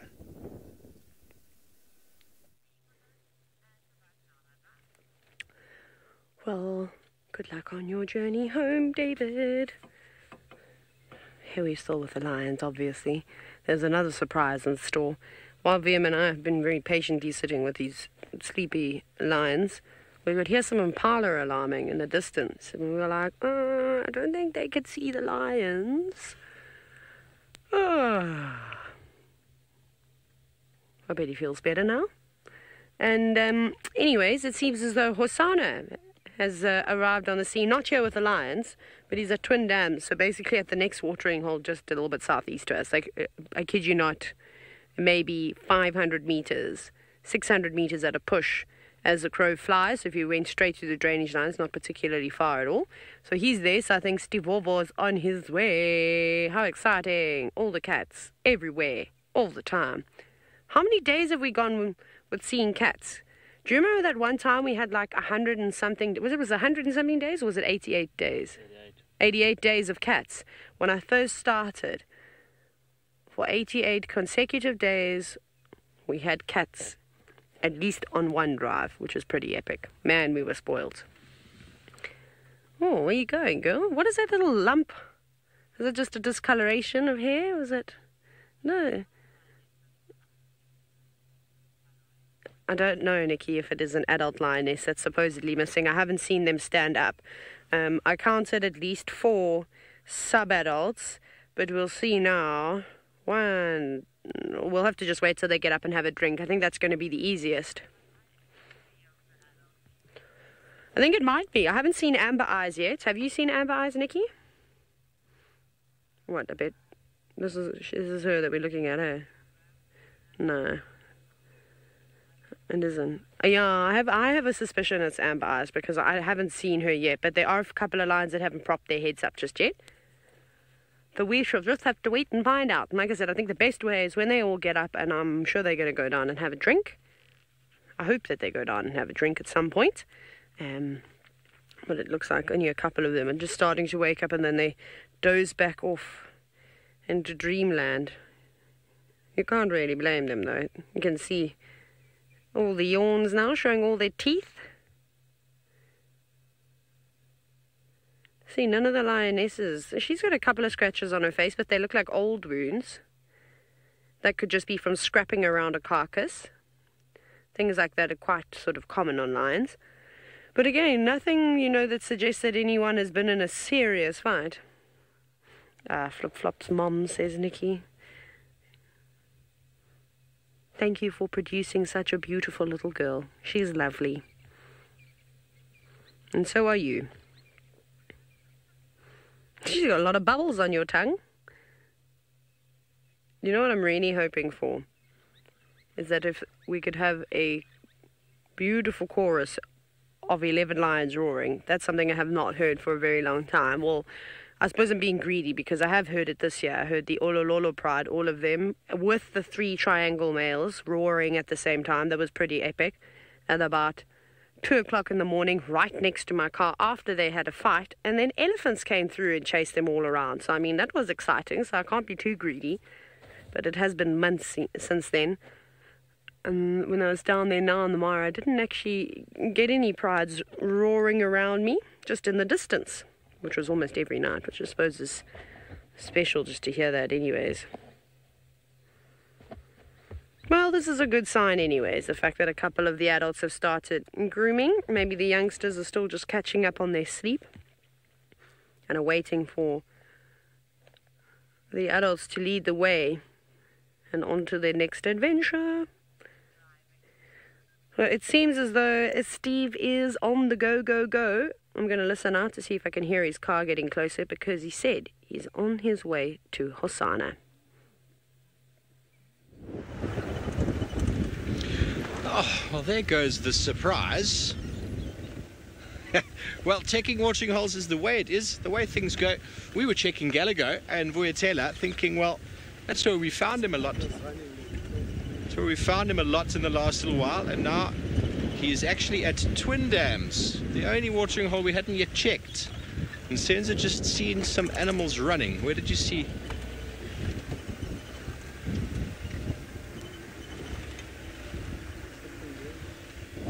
Something running, eh? What do you see, Senzo? I can't see anything. Okay, well, we're almost at Twin Dams. Oh, there's a duiker there. Duikers are one of Hasana's favorite meals. They are in abundance here at Djuma.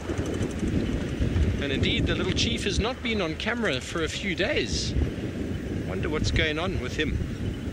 We're going to pull in Texan, who was a tailor with the lions a little while ago, decided obviously to come towards Twin Dams to, I don't know, maybe he was going to have a sundowner or something, and I think that has changed his mind now. I'm just going to try and get into a nice position there. He's right by the watering hole. He's on the other side. I'm used to having him on the opposite side.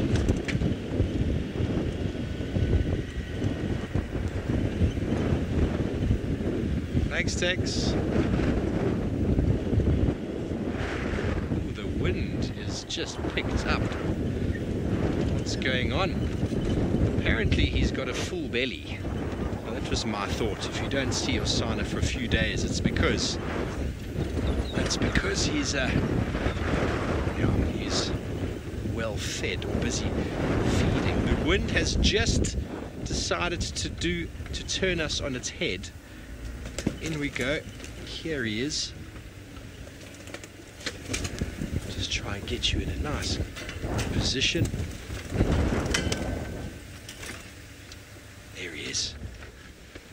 We'll start from here and then we'll move in a short little while and see if we can get in a better position for you. I probably should have come in where Texan was there, but that's okay. Hello, Osana. Nice to see you, boy. So the wind has really just suddenly decided it's going to turn itself up, and that is the kind of wind you'd expect if rain was on its way. Kind of something that happens when a system picks up somewhere off the coast. Warm pressure cells after some hot days suck the air in from the oceans, and they often bring enormous amounts of rain, which could fall all over the eastern side of South Africa, or could not fall at all in this area. I'm just gonna get the radio.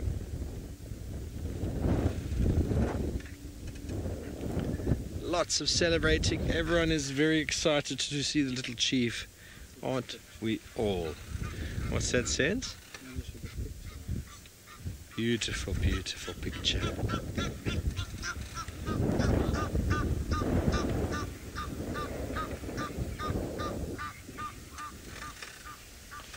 Okay, well, seeing as the wind has picked up, no doubt the Nkuhuma Pride is going to be making a move. Let's go over to Taylor and see exactly what her lions are up to.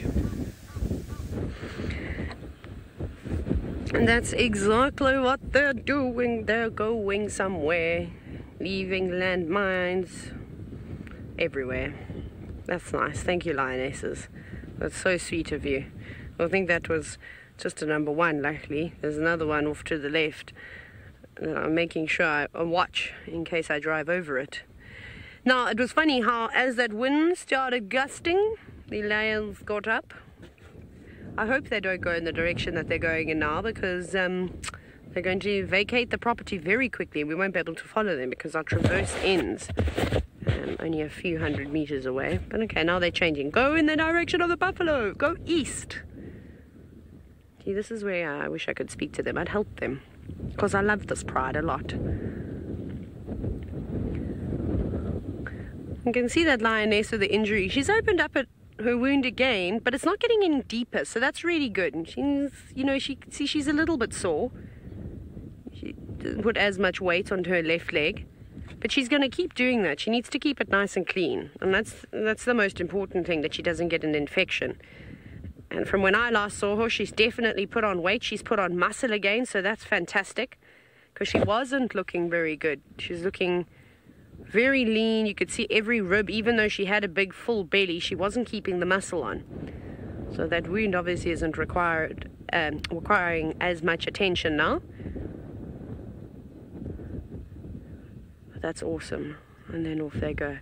Are you going to come for a drink? Probably not. They might go chase Hosanna, who knows? Oh, here comes the last one. Sorry, I'm ducking down.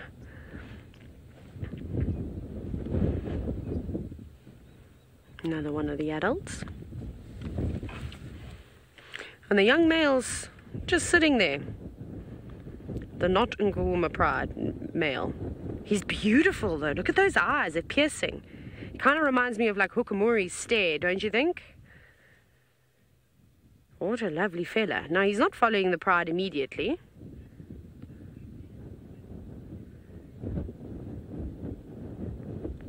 Oh. Beck, you've said that this male is older than, obviously, the Nkuma male, the Talamatis, and the Torchwood, I think you said. So you said you've ruled them out. So that's what I think. I think this lion is not from this area in terms of when I say like the northern Sabi-San and the eastern sector. Perhaps, let's see if he's got any broken canines. No, they're all in good nick. Let's watch him walk towards us. I definitely think he's a few months older than the other fella in the pride. His mane's a lot thicker around his neck, and he's slightly more filled out. He's a beautiful lion, like a really beautiful lion. So I think he's probably come from maybe Mala Mala, Londolozi, Singita area, maybe even from the western quadrant. But we'll just have to wait until someone comes up with a positive ID. And I just wish I'd seen more of these lions. And completely relaxed. Look, he's walking right in front of the car. Must be a Sabi Sand lion. I don't think he's particularly traveled too far away from home either. But nothing new. Oh, a couple of old scratch drinking. Let me drive over there, Vim, for you. Sorry, we were so infatuated by this new male lion that I forgot we wanted drinking shots, hey? Yeah. So I'm just going to drive along the other side of the dam. So we won't go park there, we'll go park this side. Hello, big boy, you're beautiful. Come drink with the girls.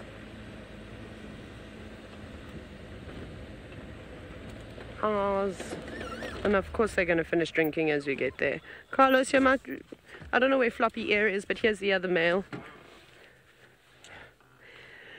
Actually, I'm going to go ahead and say he's maybe 3 years old. Sorry, I'm just changing my mind. I'm now comparing the two as they're standing up. I think that the new male, once we finish watching this one drinking, I'm just watching him as he goes.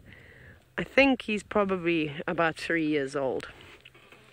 What do you all think?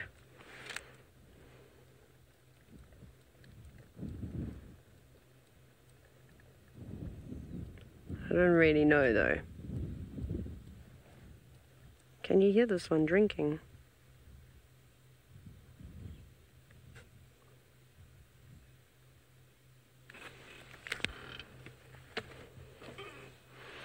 Right. Leons, where are you going? Now we need to follow them. Let's follow them. Oh, wow. Oof. Joshua, if you say that if he is the Ottawa male, young male, you said he should be about 4 years old. I don't know if that's quite 4 years old. He looks a little bit too young to me. I think he's between 3 and a half. His mane hasn't quite gone round over the top of his shoulders. Yeah. Okay, well, we're going to follow these lions now and we'll try and figure out what everyone thinks. I suppose it's a good way to rule him out. Okay, I'm not sure who I'm sending you to now, but we're going to carry on driving and following the lions. Off we go. Bye-bye. Yes, Taylor, welcome back. Unkuhumas. Hosanna, as soon as the wind picked up, he came and sat in this little thicket here, and now we've positioned ourselves perfectly for him, and now he's decided to go back to where we were parked initially. That's just what happens. He's got a little bit of a belly on him there. Maybe he's going to go back down and drink. So, Sense, should we go around there? Nice little shot as he disappears.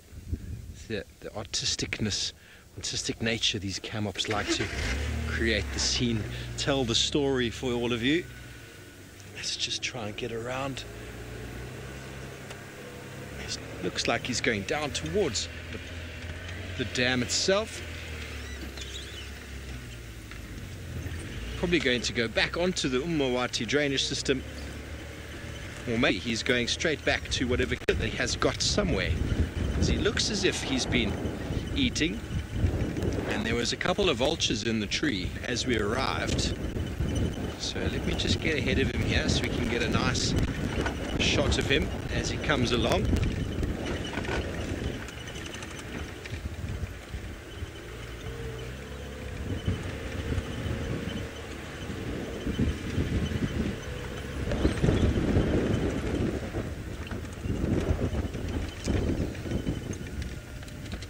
There he is. He knows these areas very, very well.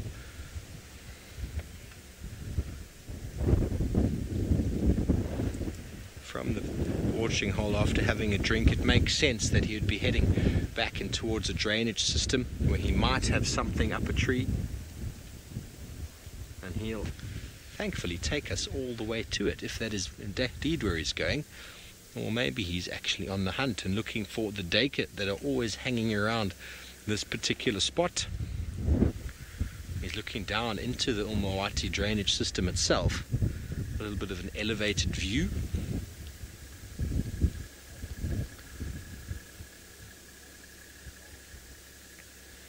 There you can see it. A beautiful area. He's going, are you ready? I'm going to go down there. Follow me. See how he just blends in when he stops moving. It always amazes me how well they do camouflage.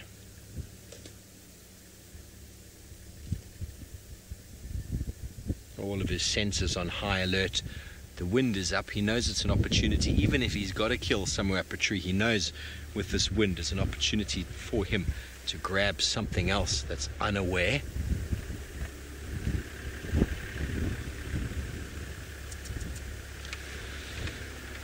It could be, albeit, I mean, the lions are directly that side across from us, so I wouldn't, but the wind is coming from the other side.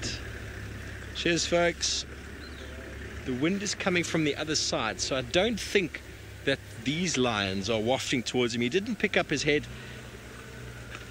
Oh, sorry, Arbeid, I forgot that we don't have the question strap up. Arbeid wanted to know if we think a waft of the lions have come through and maybe alerted him.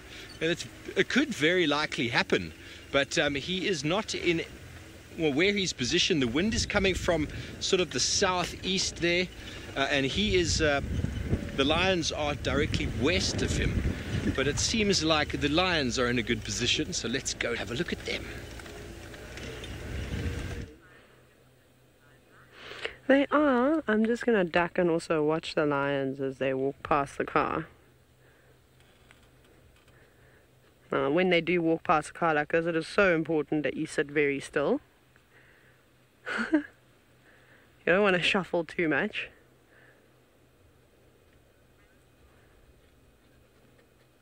Oh my goodness, I just had a heart attack.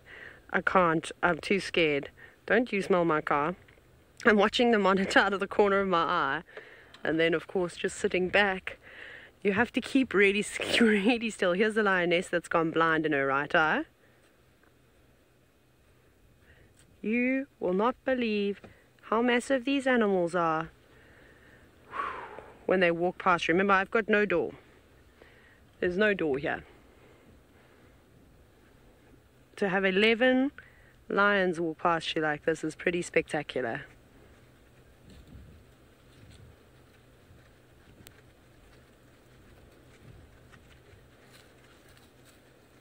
Some of them a little bit unsure. Here comes one of the older girls. No, Amber Eyes is definitely not here.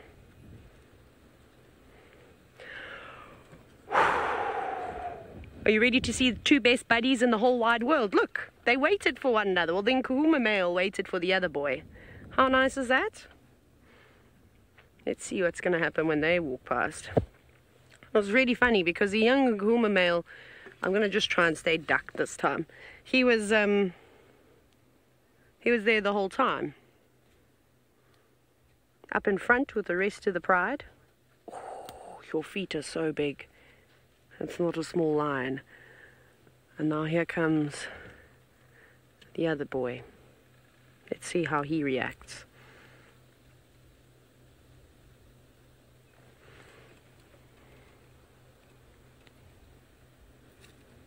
It's okay, big boy. He's not too sure. You can see I pulled quite a bit off of the road.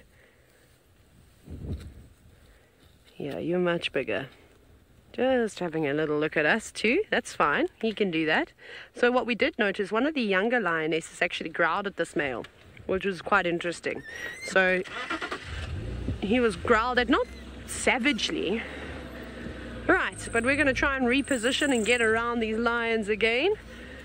It seems as though Steve has also managed to reposition. He's now got a better view of Hosanna. Yeah, well, we had a better view. Now he's stalked behind this little branch. We think he spotted something. And then he started stalking quite deliberately. He's still doing it. And then he got a thorn in his foot. And he completely stopped stalking to pull the thorn out. And then he decided to give his back a little bit of a lick. There's something here. We can't see it. It might be a scrub hare. I have no idea what he's seen. But his entire body language is indicating that something is here. I don't think it's Dacre. It's just a little bit of a thicket there. A little bit more left. Something in there. By the size of the area, it's probably something small. The nature of a Dacre, not a scrub hare sort of size. There you can see him just off to the right of the screen. He seems to have lost interest now, but he had a moment there of we thought this was going to happen, and then he stood in a thorn, and his element of surprise seems to have vanquished. That is the right word. I think it's not. Vanquished is a different.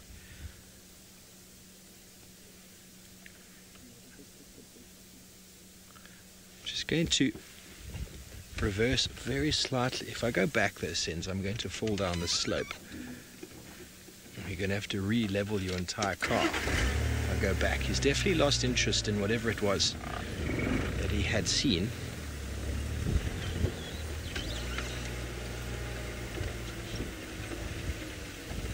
Callum, it could be a scrub hare, it could be a Dacre. I don't think it's a Dacre. I think it may be a scrub hare hiding somewhere in here. Is that going to work, Sense?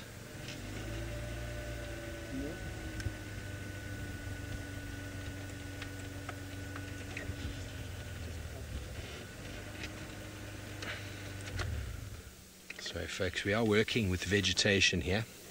One of the elements of the savanna biome is it comes with trees. It's not just open landscapes of a brown-hooded kingfisher shouting its way past.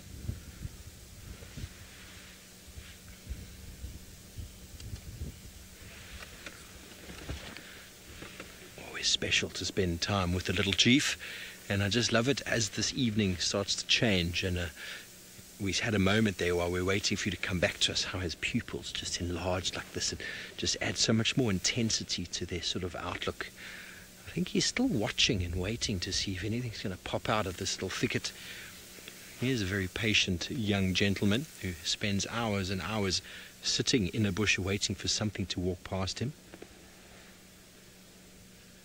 I don't think he's hungry. I think it's just opportunistic. That wind that came through has all but disappeared. A little bit of it's still coming through, but the force of it is gone.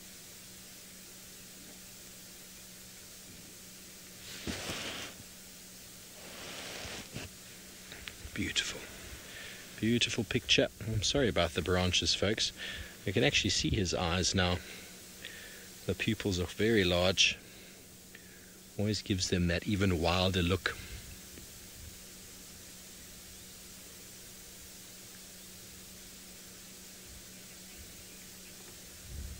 Okay, well, we're sitting with the stationary cat. I'm sure if he moves, we'll try to keep up with him. He'll come right back to us. Let's go to Taylor and see how she's keeping up with the Nkuma Pride.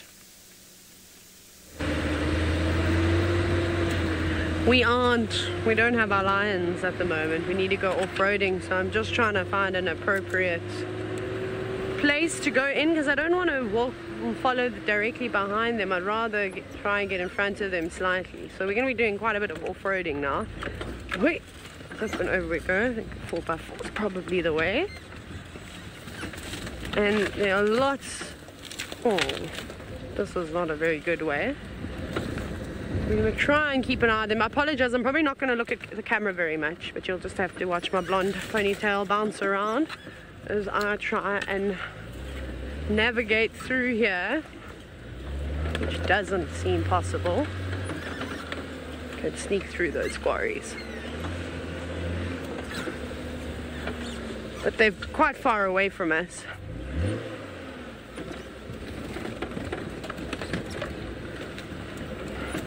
Yeah, sorry everybody. They were on the road and then they went off the road, as lions do. Okay, well, we'll keep navigating through here. Hopefully we'll get another view. Steve's at Twin Dams. We'll see you soon. Let's go back to him. Yes, well, we are still with him. He did a little dance and a little shake and a little move to the side. And we have now spotted what he spotted. There's the infrared light on there now. And I'm just going to try and hide my head out the way here as Senzo pans and shows you the scrub hare that is indeed sitting somewhere over there. There he is. That is a scrub hare that Hosana is looking at. Those are his two ears. He's facing towards the left.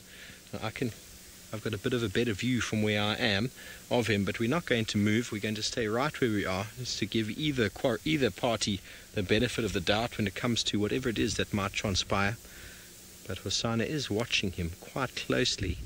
There's a good 10 to maybe 15 meter gap between them. 15 to 18 meters or 18 yards between them, which is a good striking distance for a leopard.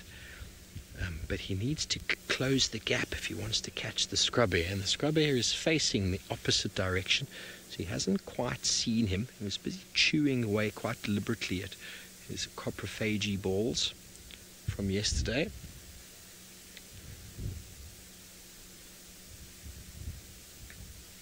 And I wonder if the little chief will make a move. It wasn't long ago, in the early days of me being here, that Senzo and I actually saw Hosana not far from here, just at Twin Dams, killing a scrub hare right next to the vehicle. So he definitely knows how to catch them, and he definitely enjoys every part of it, apart from the intestinal stomach tract. And I do apologize for the fact of the branches are in the way again. I know it's not the best picture, but we are just going to sit exactly where we are and let nature unfold. Scrub hare's head is down. I'm watching the scrub hare at the same time to see what's going to influence Hosana's movements. Something will influence him to move. And now he looks away. He knows that to be patient is the best option. Those enormous ears of the scrub hare are very, very good at picking up the slightest of movements. The soft pad or footfall of a leopard is probably easily heard by a little scrub hare who in himself has got very padded feet which are covered in hair, very sock-like. Make his movements very, very quiet. Here he goes. Here he's moving. Look at the posture. The scrub hare has just did a little bit of a look to the left, but didn't pay too much attention to what happened.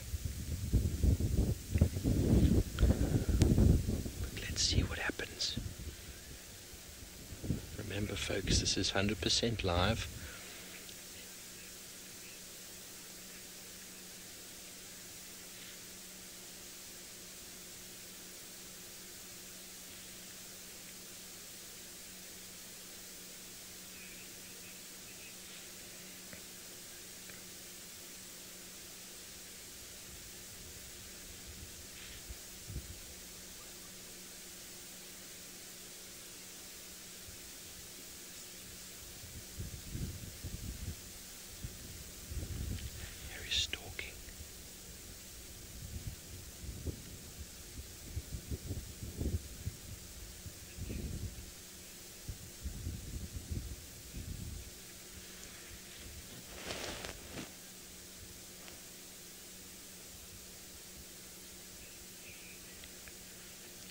Good evening and welcome to all of you new viewers who are just tuning in now for a quick little broadcast that we have here from Djuma in the Sabi Sands. We're not going to show you my face right now because the action is unfolding. We are here with Hosana, a 2 and just over a half-year-old male leopard. He is on the stalk, and 18 yards or so in front of him is a scrub hare. You can't clearly see it. There he is now. He's busy feeding. Hosana is having a little look. The scrub hare is absolutely unaware of this very dangerous male leopard. He's not far away, but the scrub hare is very quick and very agile, very nimble and able to outmaneuver the very agile leopard himself, able to turn. Please send through any questions or comments below on the page. Let us know how you're doing. Gemma, you love the intensity, so do I. I love spending time with these animals. I once did an hour and 57-minute broadcast of a male leopard staring into a warthog burrow. He eventually managed to catch it. You can hear the characteristic sound of the fiery neck nightjar. But the scrub hare has just skittered off about 10 meters in the opposite direction. Well, Ross and Izzy, you say he should go for it. The scrub hare has moved off away from him. We're still watching him in his intensity. I don't think it's over just yet. But the scrub hare maybe had a second or a sixth sense to say something is a little bit amiss with what's going on. And now it seems as if it is time for a head scratch. We are in the infrared spectrum. That's why everything's looking quite black and white. But he's going to walk down here. He might walk right past our vehicle. You can see my hand. Now we can. Good evening. My name is Steve. I'm joined by Senzo on camera. Please send your comments and questions through. There we have got our male leopard just behind us. Sorry for the darkness. We're going to see if we can spend some time with him. We've been with him for about half an hour or so, and he looks like he's a little bit full. But I'm always in the opportunity for another snack. Let's move up here. Okay, well, we've got about another 15 minutes or so while we are still live, so please feel free if you'd like to jump on board that. But otherwise, feel free to subscribe and jump onto SafariLive. We are on YouTube twice daily. We see you there. Thank you for joining us for this very, very brief action broadcast, and have a fantastic evening further.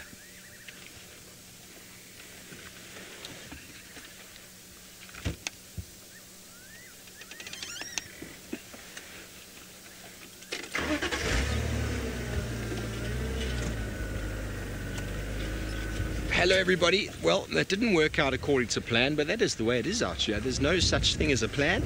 There's no such thing as predator being better than the prey.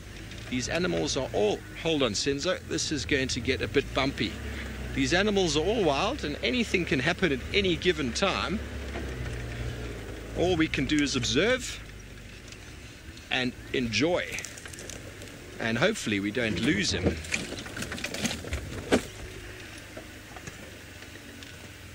Okay, well, there we go. We've still got him up ahead. He's mobile towards Mambaloop, a little road. He's actually heading directly towards where Tingana was seen earlier this morning. But while we follow him, let's go to Scotty D in the Mara. Yes, it hasn't been the most productive half an hour, slowly making our way back towards camp. But that's not to say, of course, that Steve and Taylor haven't been providing you with some epic action with lion and leopard. So I'm thankful that they managed to find something. What an awesome day it's been though, and of course always wonderful to be able to share all these moments we get to experience with you guys. So thanks for hopping along. And I think Dave's out early tomorrow morning in the Mara, so you can expect him to be feeding into the sunrise safari.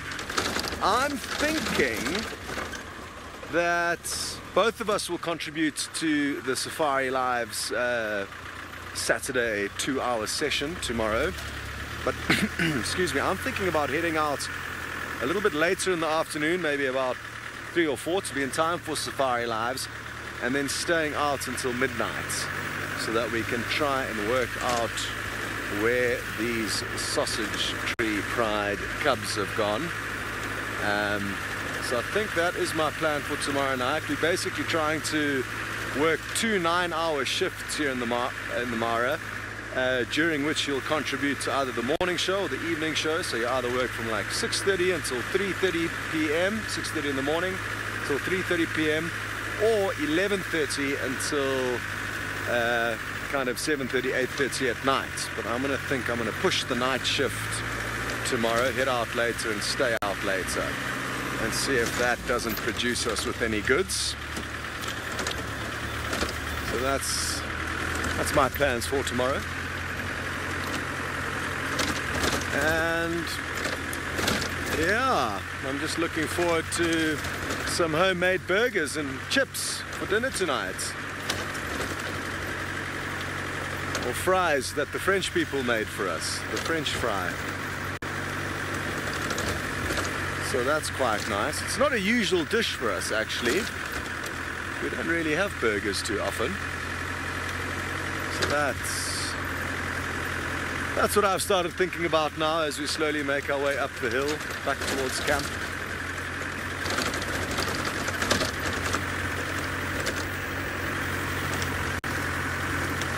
How much longer is there? Hopefully you've still got a few more minutes with, you've still got 10 or so minutes with either the Inkuhumas or Hosanna, or possibly both.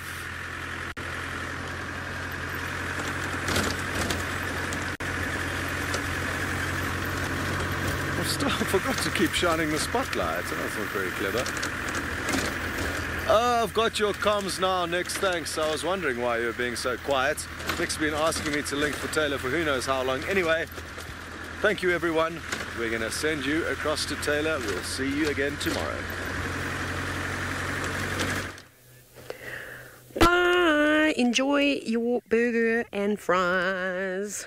Sounds delicious. Now, we unfortunately are not winning too well with the Ngumas tonight. We've partially won because they've navigated through quite a treacherous system of tamboti trees, squarry, silver cluster leaves, and as well as a few drainage lines here and there too, which I don't think is a good idea to off-road with when it's pitch black. Now, we are in infrared now, so I can't see anything anymore. I cannot even see where those lines are sitting. It's just all thanks to VM pointing the camera in that direction with the infrared lights on that we're able to see what's going on. So we probably won't stay here with them for very much longer. I'm actually going to leave because to try and navigate out here is going to be a bit of a disaster. So I'm not actually going to go in any closer to those lions. But do you think they'll be on the property tomorrow?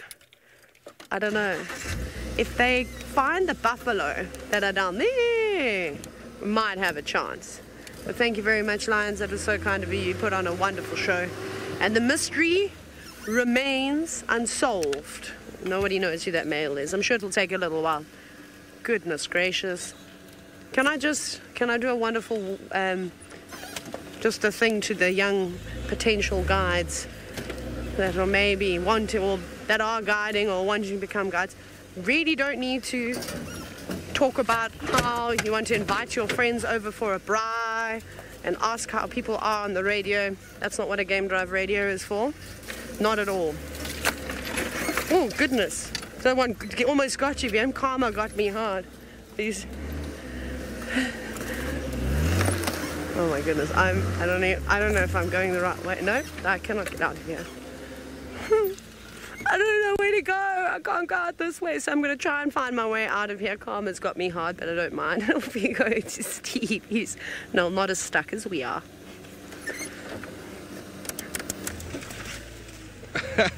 Well, I'm not sure about that. Nikki said that Taylor's really off-roading. I just came through an area I didn't think I would have possibly been able to get through, but there was a beautiful hippo path that guided us, and we are still parallel with the little chief here. We've come out onto sort of Mamba Loop area, and he was just here a moment ago. There he is. And hyena, here we go. We found his kill. Fantastic. Here he goes, up the tree. Okay, the two hyena we spent time with earlier, they I can't believe it. We were here 2 days ago. We didn't see this at all. It's very, very well camouflaged in the tree. I'm going to try and get a little bit closer. We can do that. It looks like a saffron tree. Probably the most uncomfortable tree of all to put a kill in. But I drove this way the other day. I had a look down that pathway, but I didn't see what was going on in that tree. But this is very cool. Let me just reposition now for you. The two hyena that we were at the den site with earlier picked their noses up when we were there. I forgot to tell you that we'd left, but I suppose when you saw me driving, you realized that we had left.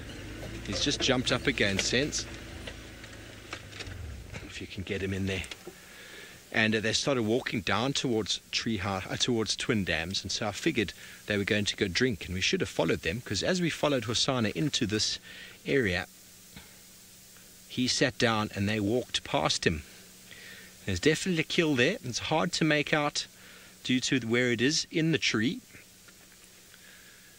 but it is the most one of the nastiest trees I think you could possibly climb into. From a shade point of view, I think he's done marvelously well. Okay, you know what, Sens? I think if I come a little bit more to the left here, what do you reckon? Yeah. Okay, we're in a bad spot. Let's see if we can just get a little bit more around here.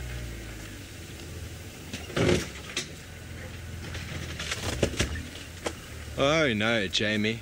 Jamie, don't worry. There's no lions getting up this tree that I can see. Okay, yeah, I can see the head of the carcass. You happy there, Sense?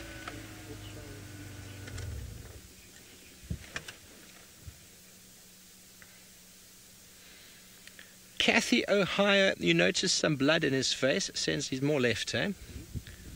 More left over here. Yeah, I think if I go a little bit further forward, I'm going to get you in a good spot. Let me just show you.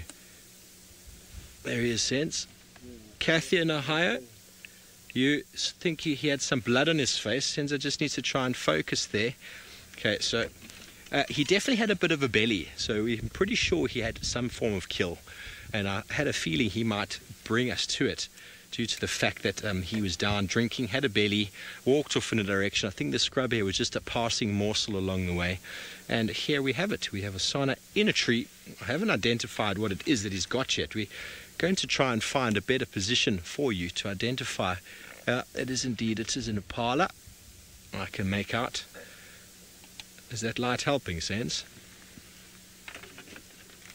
It's quite difficult because the IR light actually picks up all of the trees. It throws the light at the branches, and then it makes that a little bit, sort of the reflection comes back from that. So it's not ideal for viewing him.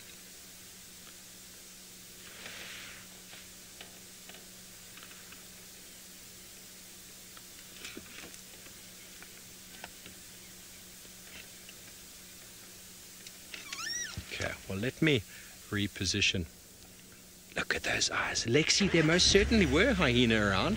The two hyena that we followed, or that we spent time with earlier, as we were coming through this little drainage after Hosana, maybe there, Sens, is that going to work for you?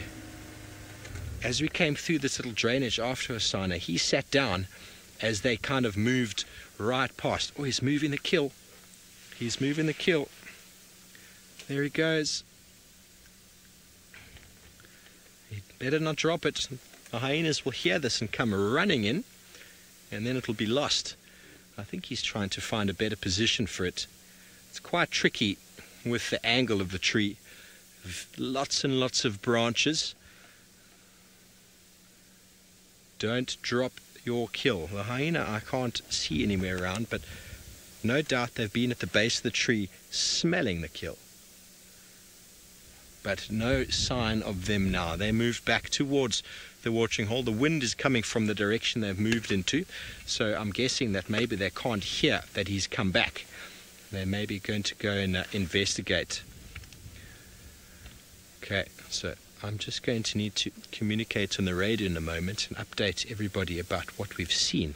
But while we do that, let's just listen for a second at him starting to feed. I heard him using his carnassial shear a moment ago, and there we go. Not happy with the position.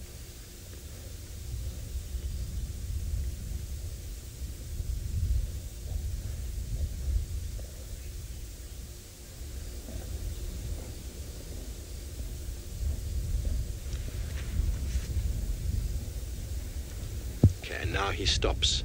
But if you wouldn't mind just a moment, I just need to inform some of the other vehicles that Hosanna is here. The stations, I am with Hosanna. He has got a kill in a tree off of Mamba Loop. One station on lock. Now the radio is going to go crazy. But that's fine, because we've got only 5 minutes to go. Yeah, Rex, there's quite a lot, quite a lot of nyama. If you come on Mamba Loop, there's that sort of link road, or that pathway between Twin Dams and Mamba Loop. We're just there.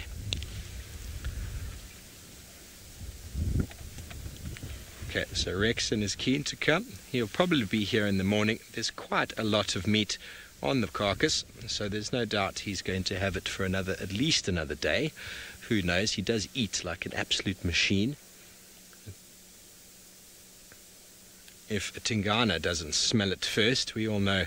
And Tingana's not actually far from here if we think about it. Last time we left him and his new lady, they were not far at all. Okay. Well, we're going to go quickly over to Taylor. I think she wants to say goodbye. Not sure if she's still with her lions, but let's go and say goodbye to Taylor. No, we've left. We've managed to escape that off-roading we were doing, which was quite funny. I might have a stick stuck under the car too, so we'll have to check that. So I don't know if I'm just going to send you straight back to Steve. I'll wait for Nikki to say that. But it has been very cool though. I absolutely loved seeing my first lions since being back in South Africa. Pretty amazing, don't you all think? And that was in Nkuhuma Pride, and we had gorgeous golden light. They drank water, they walked around, and there's this mysterious male lion too. So very exciting times to come. There's buffalo on the property. They keep going in that direction. It might take them a little while to find it, or to find that herd. But let's hope that there's somewhere we can go tomorrow, even if they're on Chitwa. So we're gonna head straight down in that direction. Tomorrow morning, I think that's certain. I've also, my globe has gone on my spotlight, so I don't have a spotlight out at the moment. It just went now. Anyways, seeing as though my bright shining light is not working so well, off you go back to Steve for the final moments of the show. Yes, well, you're back with us, and Hosanna is having a nice feeding time up there. There's lots of branches in the tree. The saffron is making it very difficult to see, but we can see spots. We can hear a little bit of munching going on.